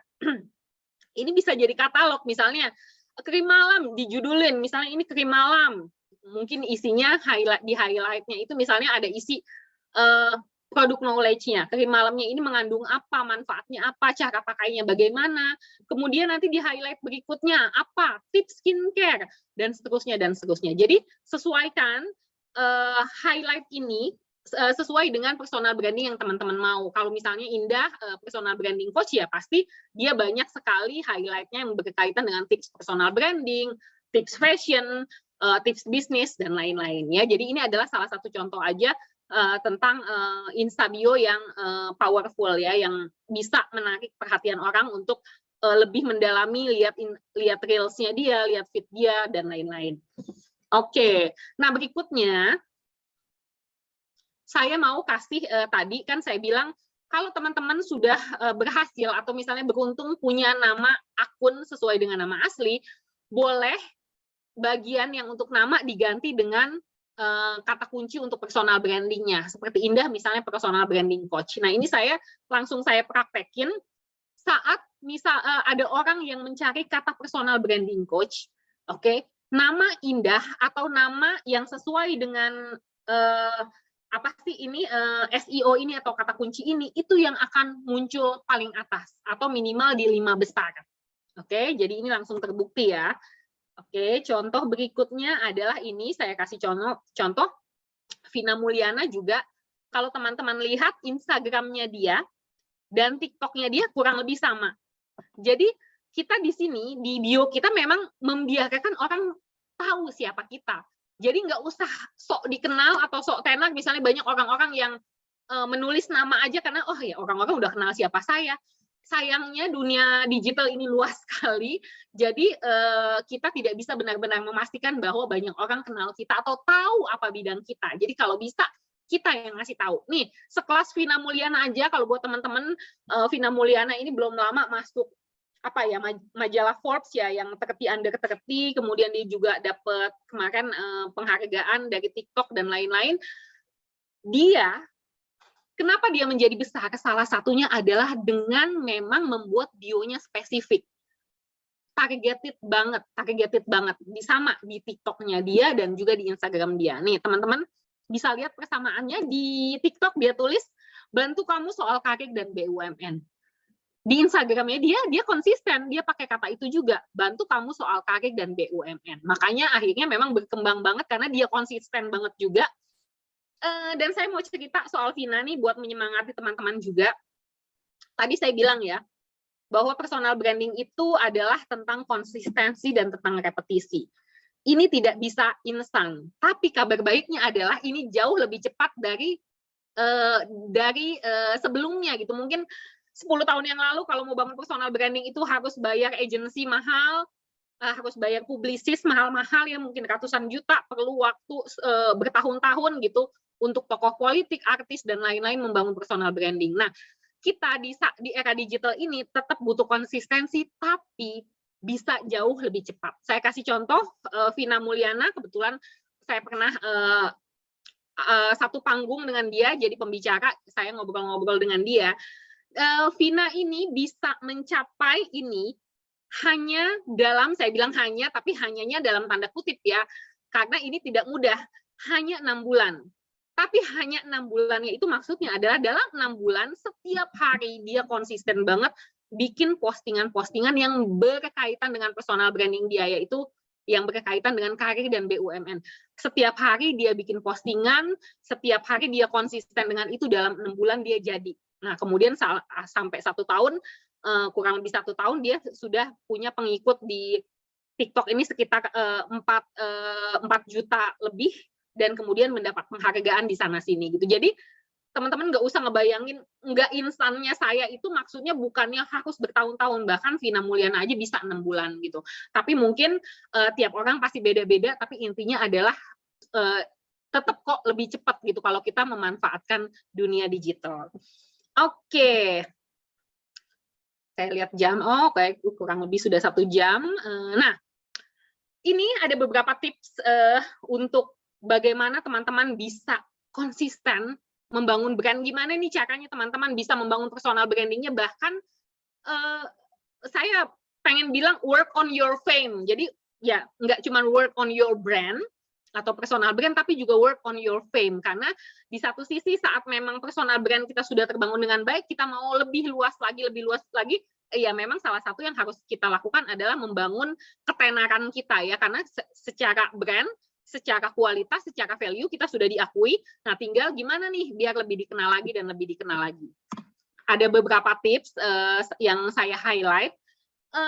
Bergabung dengan network baru. Teman-teman, bahkan sekarang nih teman-teman ada di sini aja, itu artinya teman-teman sudah melakukan tips nomor 1 ini, yaitu bergabung dengan network baru. Networknya nggak mesti harus offline. Sekarang, apalagi di dunia digital, sebanyak mungkin ikut kelas, ikut seminar, itu sudah membangun network. Dari misalnya di sini ada 140-an orang, kemudian setelah selesai acara, teman-teman berhasil berkenalan atau menjaga hubungan dengan 2 orang aja, itu benar-benar sudah langkah yang sangat bagus.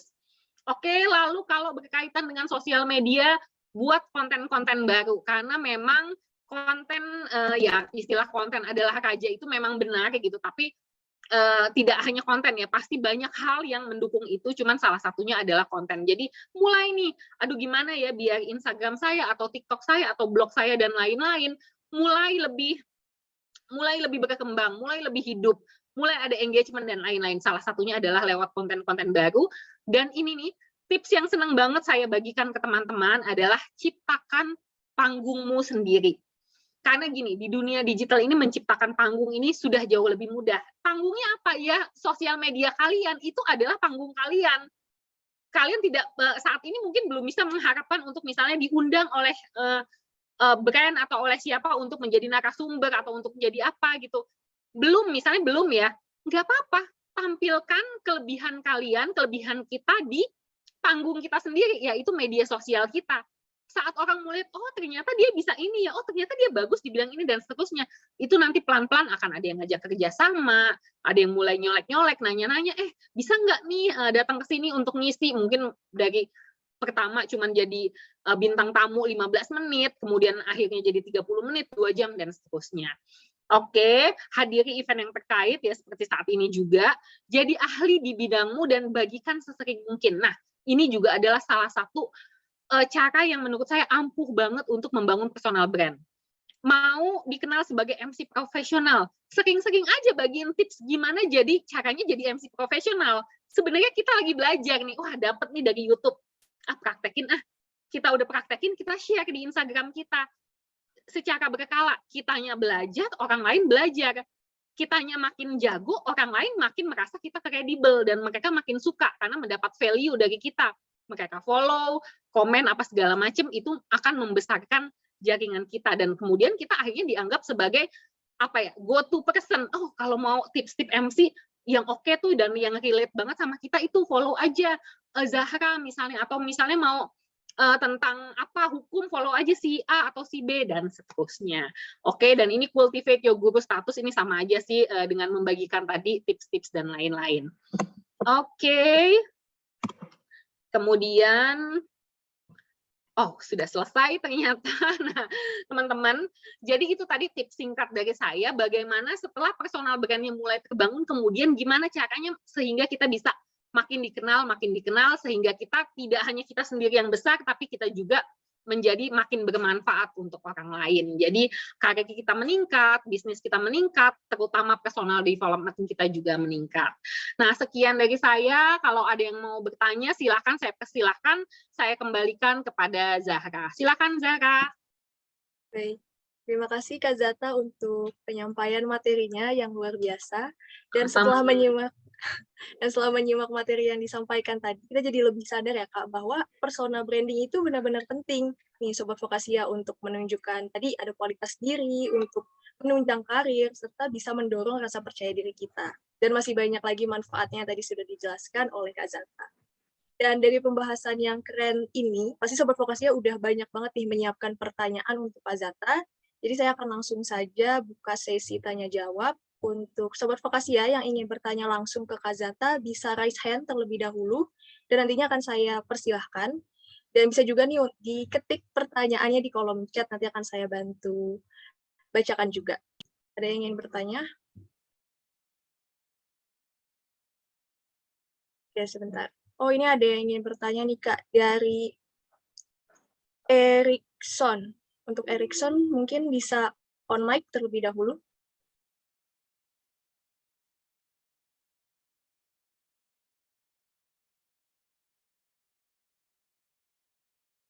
Halo, Erik.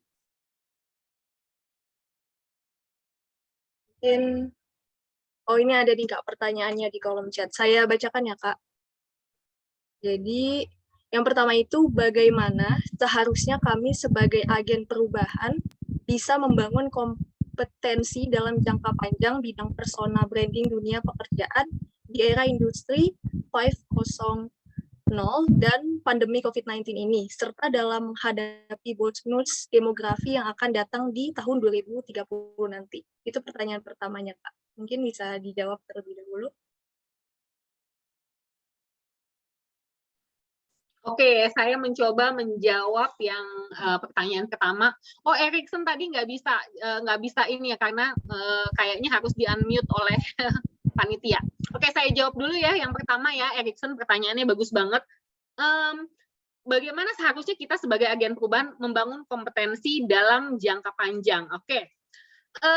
Yes, kita sudah ada di era industri 4.0 menjelang 5.0 ini ya, dan kemudian juga pandemi COVID sudah ada tanda-tanda berlalu ya. Kemudian ditambah lagi dengan bonus demografi. Ini sebenarnya membangun personal branding itu adalah salah satu jawabannya. Karena dengan tadi kita sudah masuk ke era revolusi industri 4.0, kemudian ditambah dengan bonus demografi, itu persaingan bukan makin ketat ya, ini udah ketat pakai banget, di mana akhirnya ya sorry to say, akhirnya banyak sekali pekerjaan-pekerjaan yang akan terhapus, dan ada juga pekerjaan-pekerjaan baru atau profesi-profesi baru yang bermunculan yang orang-orang belum familiar. Contohnya misalnya gini, misalnya nih yang berkaitan, yang sesimpel misalnya data entry. Dulu kan wah banyak orang yang bisa melakukan ya data entry. Kemudian sekarang sudah ada perkembangan teknologi apa segala macam di mana akhirnya data entry gitu yang mungkin begitu banyak orang bisa melakukan, akhirnya nggak kepake gitu karena sudah ada robot, sudah ada mesin-mesin atau apapun yang bisa menginput segala informasi dan tidak melibatkan tenaga manusia lagi gitu. Nah, itu terhapus, akhirnya kan banyak sekali saingan-saingan baru kita. Misalnya mereka dulu mau menjadi yang berkaitan dengan data entry, kemudian akhirnya cari pekerjaan baru, otomatis saingan kita makin banyak. Nah, yang pertama mungkin kedengarannya basi banget ya tetap aja skill dari kitanya dulu. Karena kalau ngomongin personal branding itu asetnya adalah diri kita. Maksimalin apapun skill yang mau kita dalamin, sebenarnya nggak usah terlalu misalnya wah sekarang yang lagi banyak dibutuhkan adalah akuntansi, misalnya skill di bidang akuntansi. Tidak harus selalu seperti itu. Kalau bisa sesuaikan dengan passion atau memang yang kita suka.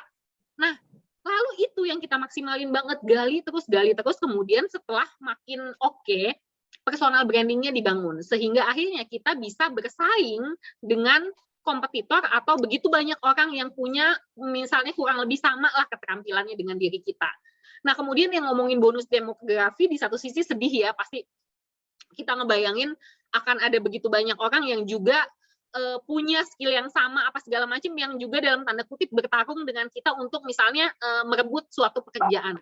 Nah, mungkin saatnya juga untuk teman-teman memikirkan gimana nih caranya kalau bisa sih kita bukannya merebut pekerjaan orang lain atau kompetitor kita, bagaimana caranya kita malah berkolaborasi dan malah menciptakan lapangan pekerjaan baru. Ya itu sebenarnya jawaban ideal banget ya kayaknya terlalu idealis banget gitu. Tapi sebagai seorang orang tua yang dari anak saya juga yang kebetulan sudah seumuran teman-teman, itu adalah salah satu yang saya harapkan. Tapi jawabannya adalah kembali lagi dari sekarang personal brandingnya sudah mulai dibangun, apapun itu gitu. Saya mungkin tidak bisa menjawab dengan tepat gitu apa yang harus teman-teman lakukan karena pasti tiap orang beda-beda. Tapi intinya apapun skill yang teman-teman punya saat ini, kalau bisa jangan cuman bisanya sekedar bisa doang. Kalau bisa jadi ahli di bidangnya. Bahkan cuman aduh saya merasa cuma dalam tanda kutip cuma bisa nulis, ya gimana kamu jadi expert di bidang menulis? Atau misalnya saya hanya bisa, saya jago ngomong, ya gimana caranya kamu jadi expert di bidang ngomong, kemudian menjadikan itu sebagai personal brand kamu makin luas, apa segala macam gitu. Jadi intinya adalah balik lagi, kuasai skill apapun yang kamu punya, yang kamu sukai, lalu bangun personal branding dari situ. Mudah-mudahan nanti kita akan bisa bersaing secara positif, ya meskipun ada bonus demografi tadi, kemudian kita sudah ada di era industri 4.0 ini, dan juga endemi sudah di depan mata. Itu sih terlalu general memang jawabannya, tapi saya harap bisa menjawab ya pertanyaannya Erikson. Yang kedua mungkin mau Yang kedua, langsung saya yang bantu bacain ya, Kak. Oke. Yang kedua ini pertanyaannya adalah bagaimana cara kita membentuk daya inovatif dan kreatif melalui pengembangan keterampilan berpikir kritis dalam bidang personal branding di era digital 5.0 seperti apa? Gitu, Kak. Silahkan untuk jawabannya, Kak. Oke, nah ini gimana? Ngomongin personal branding, balik lagi ada kata personal di situ. Jadi kalau mau mikirin soal gimana nih caranya biar kita inovatif dan kreatif dalam membangun personal branding, balik lagi itu dikembalikan kepada diri kita masing-masing, karena balik lagi personal. Saya misalnya, saya belum tentu bisa membantu, misalnya Erikson mau bangun personal branding, tolong dong dibantuin. Saya mungkin tidak bisa memberikan sesuatu yang tepat, karena gaya saya, inovasi saya, kreativitas saya dalam membangun personal branding belum tentu sama dengan Erikson atau belum tentu cocok gitu. Jadi sebenarnya itu balik lagi ke diri kita masing-masing. Mungkin saya takutnya saya salah tangkap nih pertanyaannya. Kalau misalnya Erikson mau unmute, boleh untuk ditanyakan langsung nih yang nomor 2 atau di rephrase lagi buat saya biar nggak salah. Boleh? Selamat malam, Kak Zata. Malam. Jakarta, Kak. Ini yang tadi saya nanyakan, Kak. Ini kan anak muda saat ini kan, apalagi di zaman COVID-19 ini kan, untuk membangun personal branding mereka kan sangat minim ya, Kak, ya. Karena kegiatan mereka itu terpotong dengan keadaan situasi kesehatan yang saat ini. Jadi kan personal branding mereka tidak meningkat, tapi malah down. Apalagi ditambah dengan berpendapat dengan teman-teman kita nih, Kak, yang untuk menjatuhkan, lu nggak bisa maju nih, personal branding lu udah cemen begini-begini. Nah, pasti kan anak muda saat ini kan berpikirnya bukannya positif, Kak, tapi berpikir negatif, dan itu kan akan menjadi mindset di otak kita kan akan negatif ya, Kak, ya. Yeah. Dan untuk itu kan personal branding kita juga secara kita akan menurun. Itu yang tadi saya tanyakan. Oke. Untuk pengembangan untuk personal branding kita, Kak, di dunia pekerjaan maupun di dunia bisnis. Apalagi di sini kan banyak pada gulung tikar ya, Kak, ya. Dari yang baru sampai yang sudah lama pun itu tidak bertahan karena tidak bisa membangun personal branding mereka, Kak. Itu saja. Makasih, Kak. Oke, makasih Erikson. Ya, saat diomongin langsung saya jadi dapat, mungkin saya mengerti pertanyaannya. Yes, benar banget Erikson yang tadi sudah kamu sampaikan. Nah, jawabannya kurang lebih sebenarnya sudah saya sampaikan tadi, yang kalau di tim saya di Branding You itu, membangun personal branding itu kenapa kita pakai 4 langkah tadi. Canvas branding, mindset branding, authentic branding, dan digital branding. Sebenarnya 4 itu sudah menjadi jawaban dari pertanyaan Erikson tadi. Gini, yes, setiap orang punya kendalanya masing-masing. Sebenarnya gini, setiap orang punya kendala masing-masing. Saya yakin Zahra punya masalahnya sendiri, saya punya masalahnya sendiri, Erikson dan lain-lain juga gitu. Nah, tapi tinggal bagaimana nih kita mengatasinya. Salah satunya tadi adalah dengan canvas branding. Benar-benar misalnya kita, cuma di rumah aja nggak bisa kemana-mana, terbatas dengan protokol kesehatan. Misalnya dulu waktu masih PPKM, misalnya nggak bisa kemana-mana, gimana mau bangun personal branding, gimana mau memperlihatkan keahlian saya kepada dunia, misalnya orang kemana-mana aja nggak boleh. Nah, itu dia sebenarnya balik lagi ke mindset branding, ke canvas branding. Jadi kita gali dulu mau dikenal sebagai apa. Misalnya nih, sebagai anak muda, misalnya kita ingin dikenal sebagai seorang konten kreator, tapi nggak bisa kemana-mana. Sebelumnya mungkin kontennya adalah traveling. Ya, PPKM nggak bisa apa-apa, lalu kemudian down. Nggak juga. Saat kita sudah menentukan mau dikenal sebagai apa, kemudian ya itu tadi mindset-nya. Karena kalau kita menganggap kayak pandemi ini sebagai sesuatu halangan, yes, benar gitu. Tapi manusia memang diciptakan untuk cari solusinya. Ya salah satunya saya lihat ada beberapa teman saya, konten kreator yang biasanya ngomongin soal traveling. Jadi isi Instagram dan blognya adalah tentang mereka traveling ke Bali, ke luar negeri, kemana, staycation, dan lain-lain. Saat pandemi, saat nggak bisa kemana-mana, memang mungkin di awal-awal mereka stres. Bahkan ada beberapa yang, sampai kayaknya beberapa bulan nggak posting. Saking stresnya, aduh nggak ada endorsement, nggak ada endorsement, nggak ada ini, nggak ada itu. Tapi kemudian ya mereka kan memang ya berpikir mindsetnya juga kebetulan mereka punya growth mindset atau pola pikir bertumbuh. Mereka mau terus belajar meskipun lewat digital, meskipun lewat online. Akhirnya mereka bangkit lagi dan bikin konten-konten yang berkaitan dengan tips. Misalnya tips liburan di rumah.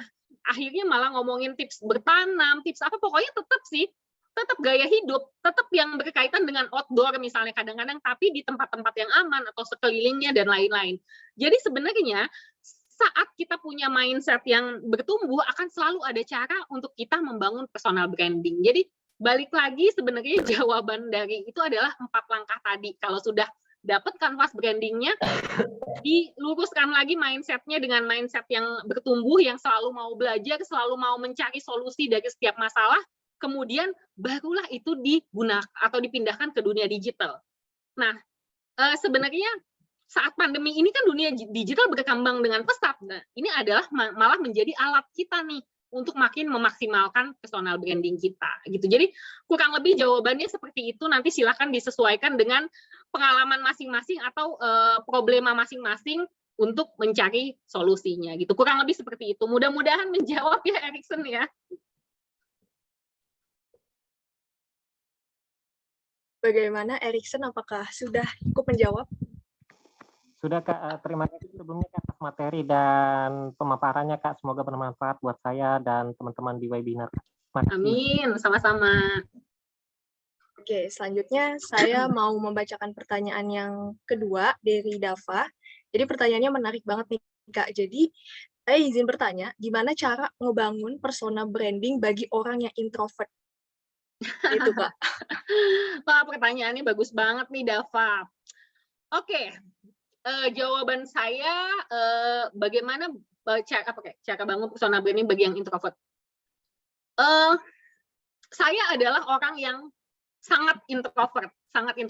Itu mungkin 3 tahun yang lalu teman-teman tidak akan melihat saya bicara seperti sekarang ya, mau di online, di Zoom ataupun secara offline. Ini adalah proses, balik lagi tadi tentang repetisi dan konsistensi. Jadi apa? Sebenarnya introvert atau ekstrovert nggak masalah, bangun personal branding itu tidak terlalu masalah. Intinya adalah saat misalnya kita sebagai introvert kemudian mau bangun personal branding. Saya misalnya ingin bangun personal branding sebagai waktu itu setelah jadi blogger profesional, akhirnya saya mengembangkan diri dan saya membangun personal branding sebagai seorang personal branding coach atau personal branding trainer atau personal branding speaker. Otomatis saya harus mampu menyampaikan pendapat saya, ide-ide saya di depan orang banyak. Nah, di awal-awal itu saya itu mungkin sekitar 3 tahun yang lalu, saya mendapat, karena personal branding saya sebagai blogger profesional sudah berkembang, akhirnya saya punya kredibilitas, saya diundang untuk bicara di depan sebuah acara yang cukup besar, waktu itu belum pandemi ya, kayaknya di sekitar 500 orang di sebuah ballroom di hotel mewah di Jakarta. Saat itu saya takut banget gitu, karena saya adalah orang yang introvert. Bicara di depan 20 orang, apalagi 20 orang yang saya kenal, itu nggak masalah. Tapi di atas itu, apalagi orang yang nggak kenal, itu masalah banget buat saya. Nah, saat saya dapat undangan untuk menjadi narasumber di sebuah acara besar, itu saya maju mundurnya lama banget. Tapi akhirnya saya memutuskan, oh ini harus saya terima, kalau enggak sayang, gimana saya tahu bahwa saya bisa atau enggak. Itu saking saya introvertnya, itu dalam perjalanan ke hotel itu aja saya masih ada keinginan yang sangat kuat untuk nelpon panitia dan bilang saya sakit. Saking saya takutnya gitu loh. Tapi saya pokoknya udah mempersiapkan segala macam gitu, tapi tetap aja takut. Oke, long story short, mungkin teman-teman membayangkan bahwa cerita saya adalah cerita yang happy ending. sayangnya tidak gitu. Saya diminta untuk bicara kurang lebih 1 jam. Saya sudah mempersiapkan slides-nya, ada beberapa puluh halaman sama seperti tadi. Saya hanya bisa bicara 15 menit.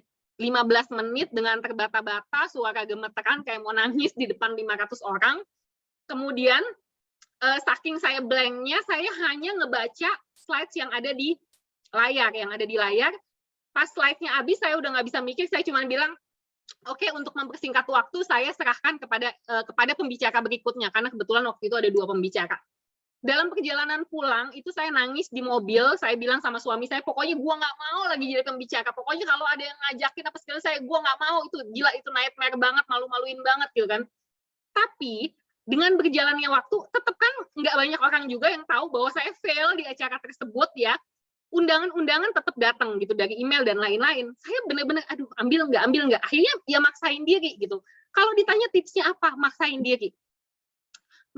Kalau kamu pengen banget ya udah paksa aja gitu, karena dari 10 kali jadi pembicara nggak mungkin kamu nggak bertambah baik, dari 100 kali jadi pembicara nggak mungkin tidak ada peningkatan gitu. Jadi balik lagi, gimana kalau introvert? Lalu mungkin teman-teman mikir, ya Mbak Zata mungkin Kak Zata nggak se-introvert itu, mungkin lebih parah ya dari yang kalian bayangkan.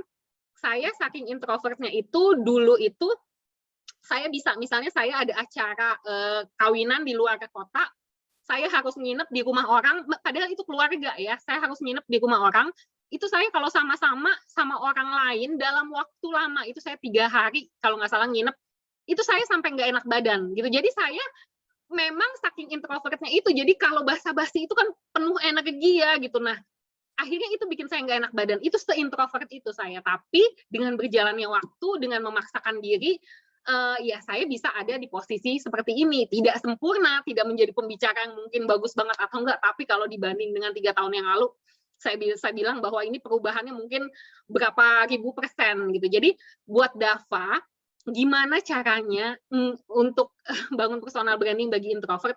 Mulai aja dulu dengan langkah-langkah yang tadi, canvas branding, mindset branding, authentic branding, dan digital branding. Karena kamu mulai melakukan hal tersebut, sambil jalan kamu akan terus memoles diri. Kamu akan terus ikut networking ini, kamu ikut kelas seperti ini, dan seterusnya. Itu lama-lama kemampuan kamu untuk kelihatannya bukan introvert itu akan berkembang banget. Percaya deh, saya salah satu contohnya gitu. Jadi itu yang bisa saya jawab buat Dava. Mudah-mudahan cukup menjawab ya, Dava. Gimana nih Dava, apakah sudah menjawab pertanyaannya? Oh, sudah nih, Kak. Nah, saya lanjut lagi ya, Kak, ke Najwa Frida. Dari tadi udah raise hand. Mungkin mau disampaikan secara langsung. Dipersilahkan untuk Najwa Frida. Baik, selamat malam, Kak. Terima kasih atas kesempatan yang diberikan. Suaranya masuk? Masuk. Saya punya 3 pertanyaan.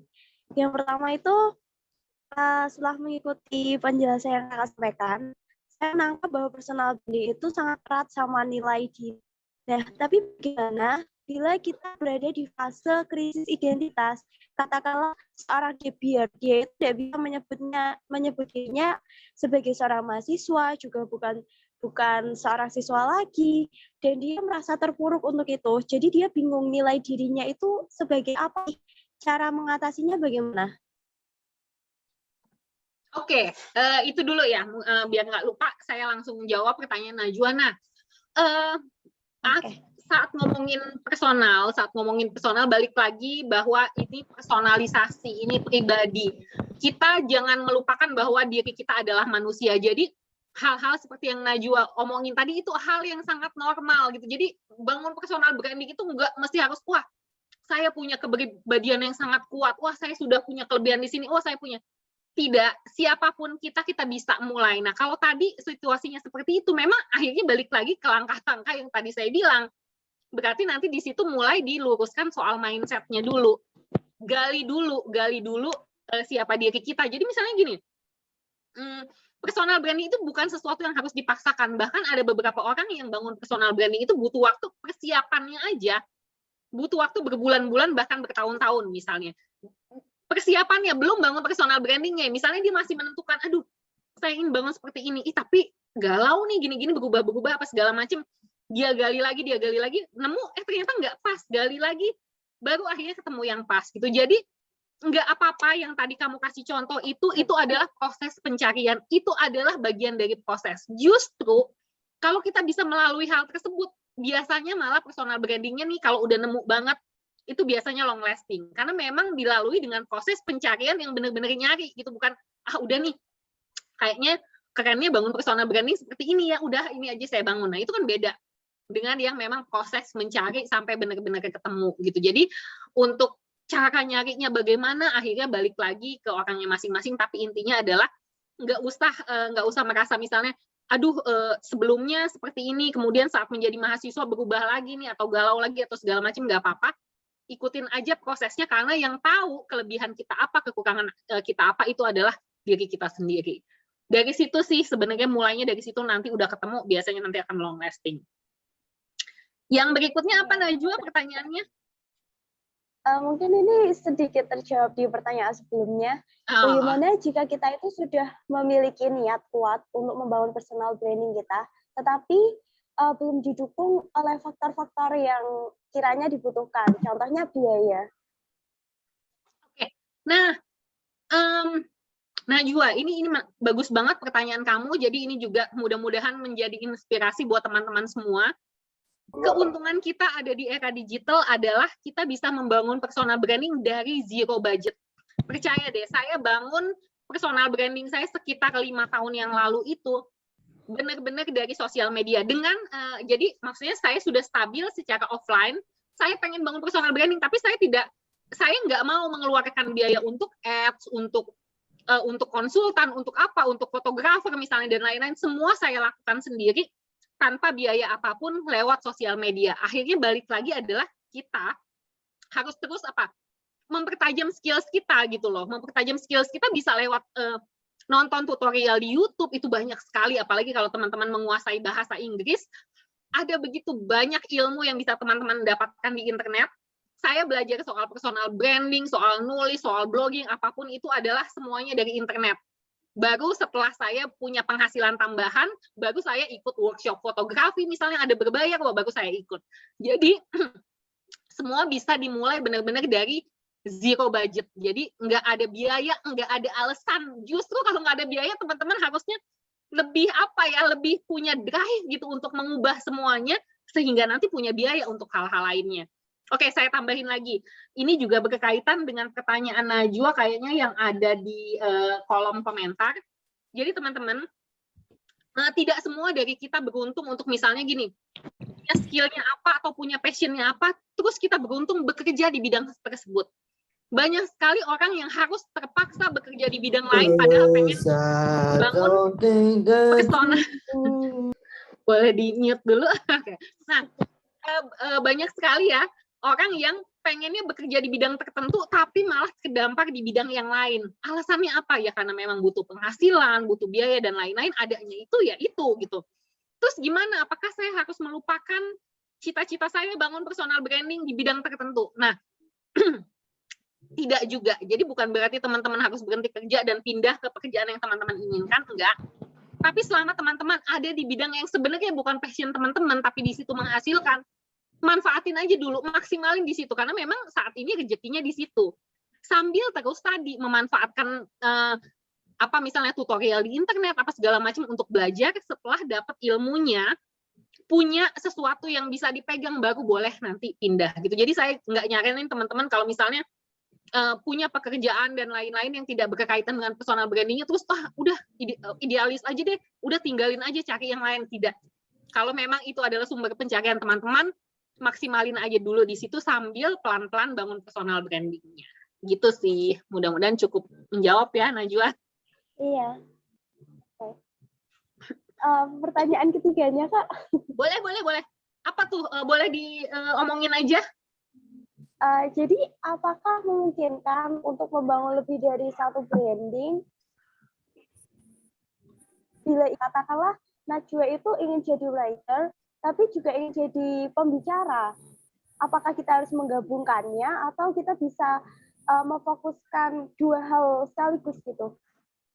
Oke, ini pertanyaan bagus banget. Nah, itu jawabannya adalah tetap gitu. Kita menggabungkan, tapi tetap harus ada satu hebatnya. Itu gunanya canvassing tadi yang saya bilang, dan mencari USP. Misalnya gini, tadi misalnya Najwa seneng apa? Contohnya misalnya seneng menulis. Kemudian juga pengen jadi pembicara. Terus pembicaranya juga di bidang penulisan misalnya. Justru itu adalah kelebihan, itu adalah keunikan. Jadi nanti bangun personal brandingnya adalah sebagai penulis misalnya. Pembicara itu menjadi pelengkap. Oh, Najwa yang penulis terkenal yang juga adalah sering ngisi jadi pembicara ya gitu. Jadi nggak harus dipisahin, itu memang harus digabungin justru. Jadi itu sama sekali bukan perbedaan, sama sekali bukan kontroversi. Itu justru harus disatuin untuk memperkuat personal branding kamu. Gitu. Oke, terima kasih banyak Kak jawabannya. Sama-sama. Oke, kita lanjut ke pertanyaan selanjutnya ya, Kak. Ini mungkin nih juga dari tadi udah right hand nih. Vincent, mau disampaikan langsung atau melalui kolom chat? Persilahkan, Vincent. Selamat malam Kak, saya sebelumnya perkenalkan saya Vincent dari Jakarta. Saya ingin bertanya Kak, jadi kan tadi kan disebutkan kalau salah satu media branding terbaiknya melalui Instagram. Ya. Dan jadi kan saya buat Instagram udah cukup lama dan udah ada juga followersnya. Tapi terkadang saya merasa kayak, aduh saya pengen privatein account saya, kayak saya suka labil gitu Kak. Tapi jangan kan kalau atau nggak kayak deactivate akun Instagram itu kan pasti bakal jadi kayak menghambat branding kita kan pastinya. Dan itu gimana ya cara mengatasinya? Apakah kayak itu kita harus menangani labilnya kita atau gimana ya Kak? Soalnya kan kadang saya mau private, kadang mau deactivate, kadang pengen kayak gitulah. Cuman ya saya juga bingung Kak, dilema. Makasih Kak. Sama-sama Vincent. Oke, pertanyaannya juga ini bagus banget dan ini memang sering ya menjadi problema beberapa dari kita gitu. Jadi jawabannya juga sama, saya akan balikin lagi ke materi yang sudah saya kasih tadi. Kenapa perlu tadi 4 langkah? Salah satunya adalah mindset branding. Yang kamu tadi sampaikan itu ada solusinya adalah di mindset. Saat kamu memutuskan mau bangun personal branding, itu artinya mindset-nya sudah harus ditetapkan. Sudah harus kuat, sudah tidak bisa banyak terpengaruh oleh omongan orang gitu. Jadi ya tadi gitu, aduh nanti kalau saya bangun personal branding atau saya posting ini itu nanti teman-teman saya ngomong apa atau wah ini ada yang ini apa segala macam gitu. Saat mau bangun personal branding sebaiknya sudah tidak ada atau bukan tidak ada ya namanya manusia, tapi pemikiran-pemikiran seperti hal tersebut sudah bisa kita atasi. Saya pun sampai sekarang masih sering banget mau ngapa-ngapain sering banget nggak pede posting nggak ya posting nggak, tapi tetap saja itu hanya suara-suara di belakang saya ya memang harus berhasil mengalahkan suara-suara tersebut. Kalau enggak ya saya nggak akan posting karena setiap posting, aduh ini ntar kesannya pamer enggak ya? Aduh kalau posting ini ntar si A nanti ngomong gini lagi, aduh. Nah itu nggak akan ada habisnya. Jadi memang akhirnya yang harus kamu selesaikan, harus kamu perkuat ini adalah di langkah yang kedua tadi yaitu soal mindset branding. Kalau di bagian situnya kamu sudah kuat, ya mudah-mudahan itu sudah tidak ada tuh kendala-kendala. Pemikiran akan ada, tapi itu tidak akan menghentikan kamu untuk membangun personal brand kamu. Karena misalnya nih, karena pemikiran-pemikiran tersebut, kegalauan kamu tersebut, kamu akhirnya menunda-nunda atau bahkan tidak membangun personal brand sama sekali. Atau kamu memprivate akun Instagram kamu. Sehingga mungkin ada orang yang mau bekerja sama dengan kamu atau mencari tahu soal kamu, terus ngelihat akun kamu private, akhirnya tidak jadi menghubungi kamu, ya yang rugi siapa gitu. Jadi balik lagi, salah satu penyelesaian masalah tersebut adalah ya tadi langkah kedua soal mindset branding. Jadi saat memutuskan mau bangun personal branding sebenarnya udah nggak usah terlalu mikirin orang lain, bukan egois ya, tapi nggak terlalu mikirin orang lain karena ini hidup kita, ini masa depan kita. Kalau entar kita sukses, yang untung kita. Kalau kita gagal, yang rugi kita, bukan dia. Gitu. Intinya seperti itu. Mudah-mudahan cukup menjawab ya, Vincent. Terima kasih, Kak. Sama-sama. Oke, kita lanjut ke pertanyaan selanjutnya ya, Kak. Mm-hmm.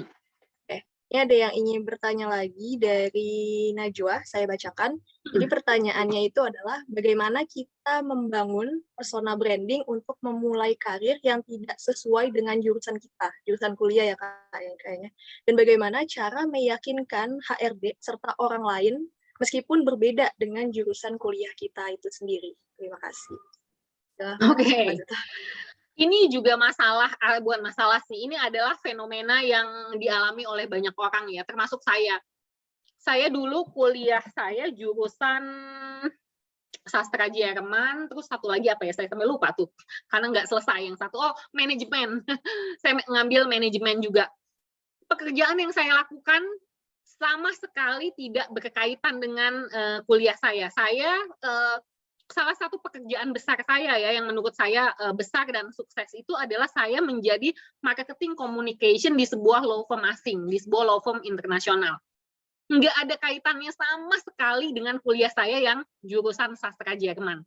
Nah, sebenarnya kan kalau saya punya mindset yang fix mindset yang tidak bertumbuh, saya pasti akan banyak sekali halangan untuk mengerjakan atau berkembang di bidang di law firm tersebut gitu. Saya nggak punya background hukum, saya tidak pernah mempelajari soal hukum dan lain-lain. Cuman ya memang akhirnya saat saya nyemplung di sebagai marketing communication di law firm asing tersebut, ya itu tadi, saya membangun personal branding sambil saya terus memantaskan diri. Caranya apa? Sesimpel saya benar-benar ikut berbagai seminar yang berkaitan dengan bidang saya, bidang pekerjaan saya. Nah, saat dibayarin kantor, ya saya maksimalin banget. Saat tidak dibayarin kantor, ya saya cari cara sendiri. Bahkan saya sampai beberapa kali saya minta bukan beasiswa sih, tapi misalnya nih, ada kursus tentang waktu itu legal translation. Biayanya misalnya waktu itu berapa ya, saya 7 juta atau apa tuh, beberapa tahun yang lalu, udah lama banget. Dan saya merasa, kalau keluar dari kantong sendiri berat juga. Saya benar-benar apply, saya minta minta beasiswa, nanti mereka yang akan menentukan, oh iya boleh, kamu boleh dapat beasiswa, syaratnya adalah kamu bantuin ya, promoin misalnya kursus kita ke beberapa teman kamu. Pokoknya intinya adalah selalu ada cara. Kita memang harus usaha gitu loh untuk ke arah situ. Akhirnya, kalau saya boleh berbangga hati, waktu saya menjadi marketing communication di law firm asing tersebut, saya menjadi salah satu orang yang paling banyak dicari di bidang waktu itu haki ya, bidang pekerjaan saya hak kekayaan intelektual. Di LinkedIn saya punya banyak koneksi, dan maksudnya nggak cuma sekedar punya banyak koneksi, tapi banyak banget law firm lain, lawyer lain yang menghubungi saya untuk nanya bagaimana caranya bekerja sama dengan saya atau bekerja sama dengan perusahaan saya. Artinya personal branding saya terbangun dengan baik, padahal hukum bukan bidang saya. Nah, jadi tadi mudah-mudahan cerita saya cukup menjawab, tapi kalau bisa saya runut lagi adalah, balik lagi tadi yang saya obrolin ke Najwa juga ya, kalau nggak salah ya, saat kita, mungkin kita nggak bilang sial sih, tapi sayangnya kita ada di pekerjaan yang bukan passion kita, bahkan tidak sesuai dengan jurusan kita, ya sebenarnya saat kita cari uang di situ, ya maksimalin di situ. Karena itu adalah kewajiban kita gitu, kita digaji, ya udah maksimalin.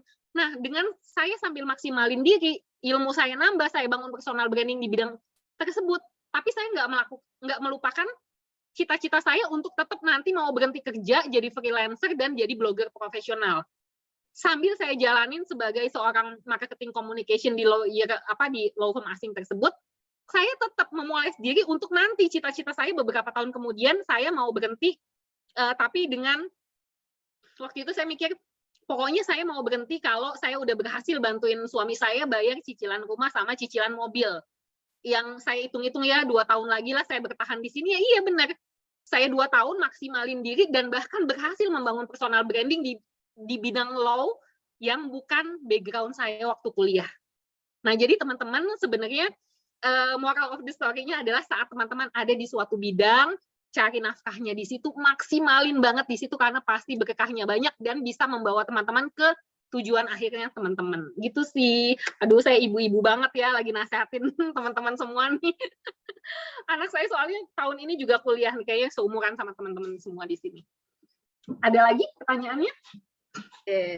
Makasih banyak Kak atas jawabannya. Untuk Najwa, apakah sudah menjawab?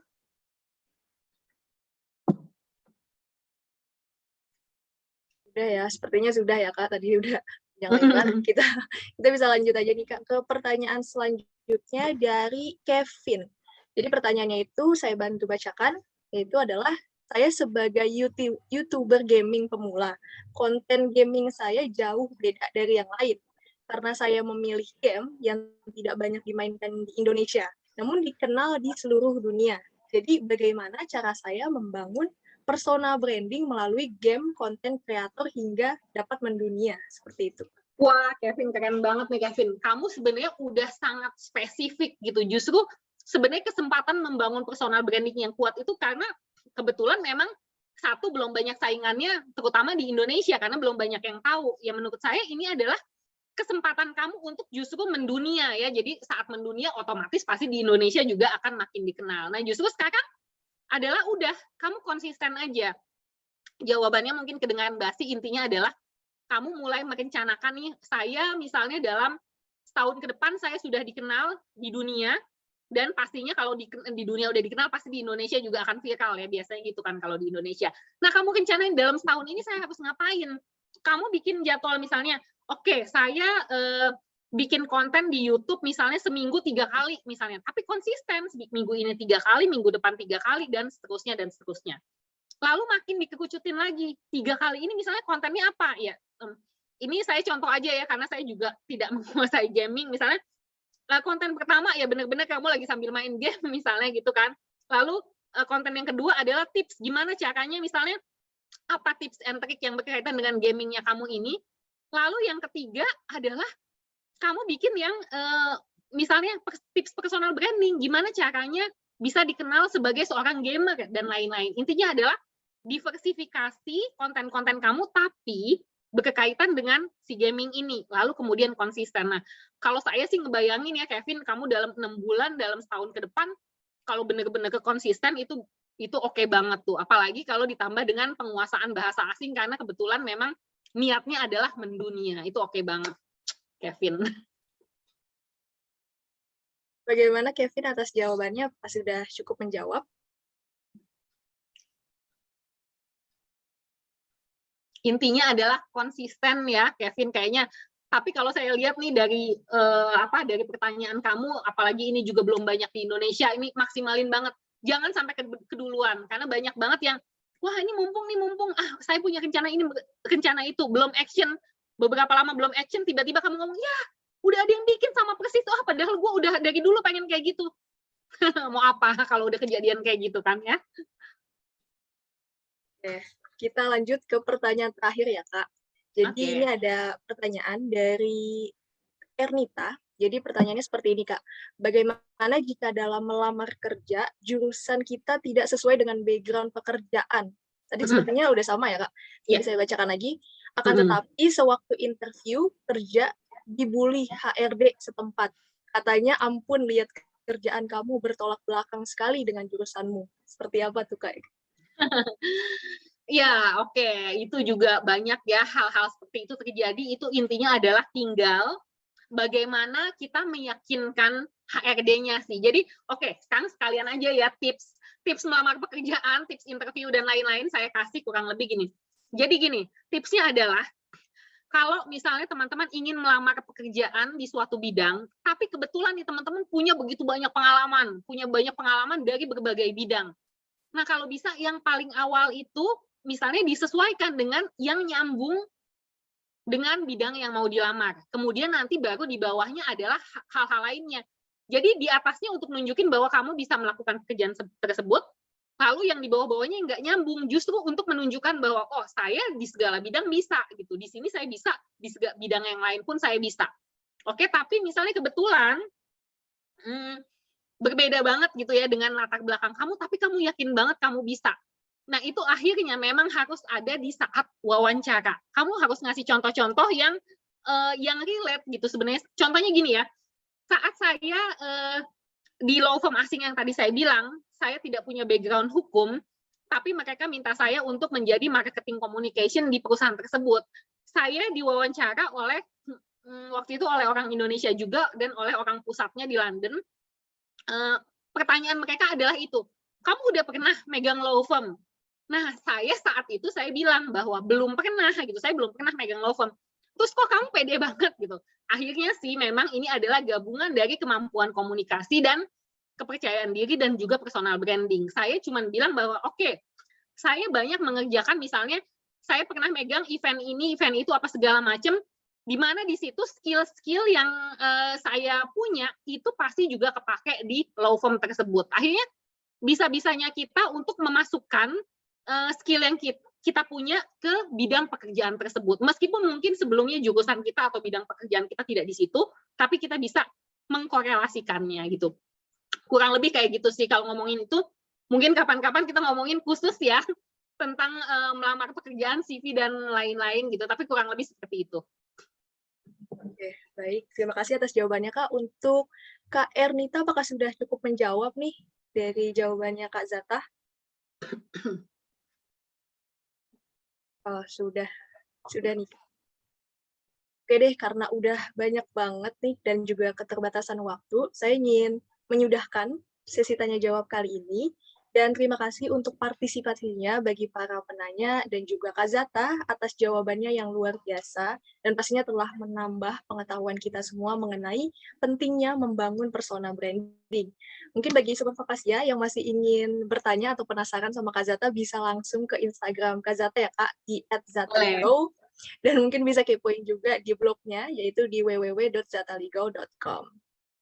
Oke deh, Sobat Vakasia. Masih semangat karena meskipun kita sudah sampai di akhir acara, kita masih ada sesi yang gak kalah seru, di mana akan mendokumentasikan yang masih stay sampai akhir acara, dan pastinya bersama narasumber kita yang kece banget hari ini.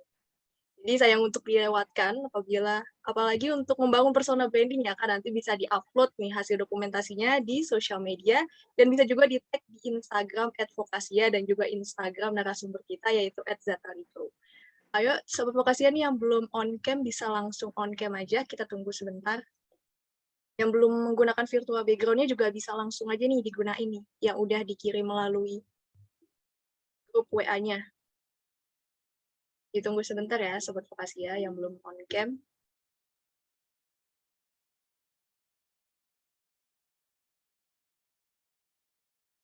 Oke. Lagi. Oke, mungkin kita mulai langsung aja ya Kak dari slide pertama. Untuk operator sudah siap ya? Oke, kita mulai dari slide pertama. 1, 2, 3. Slide kedua, selanjutnya. 1, 2, 3. Slide ketiga. 1, 2, 3. Slide keempat. 1, 2, 3. Slide kelima. 1, 2, 3. Slide ke-6. 1, 2, 3. Dan slide yang terakhir. 1, 2, 3. Oke, terima kasih untuk Sobat Vokasia yang udah on cam. Dan tidak terasa sampailah kita di penghujung acara. Saya mewakili segenap tim panitia terkait mengucapkan terima kasih banyak kepada Sobat Vokasia atas partisipasinya pada webinar malam hari ini. Juga terima kasih banyak kepada narasumber kita, Kak Zata, untuk pemaparan materinya.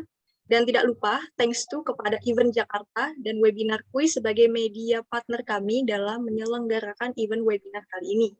Kemudian saya ingatkan kepada para peserta untuk dapat mengisi link feedback yang ada di kolom chat guna keperluan e-certificate.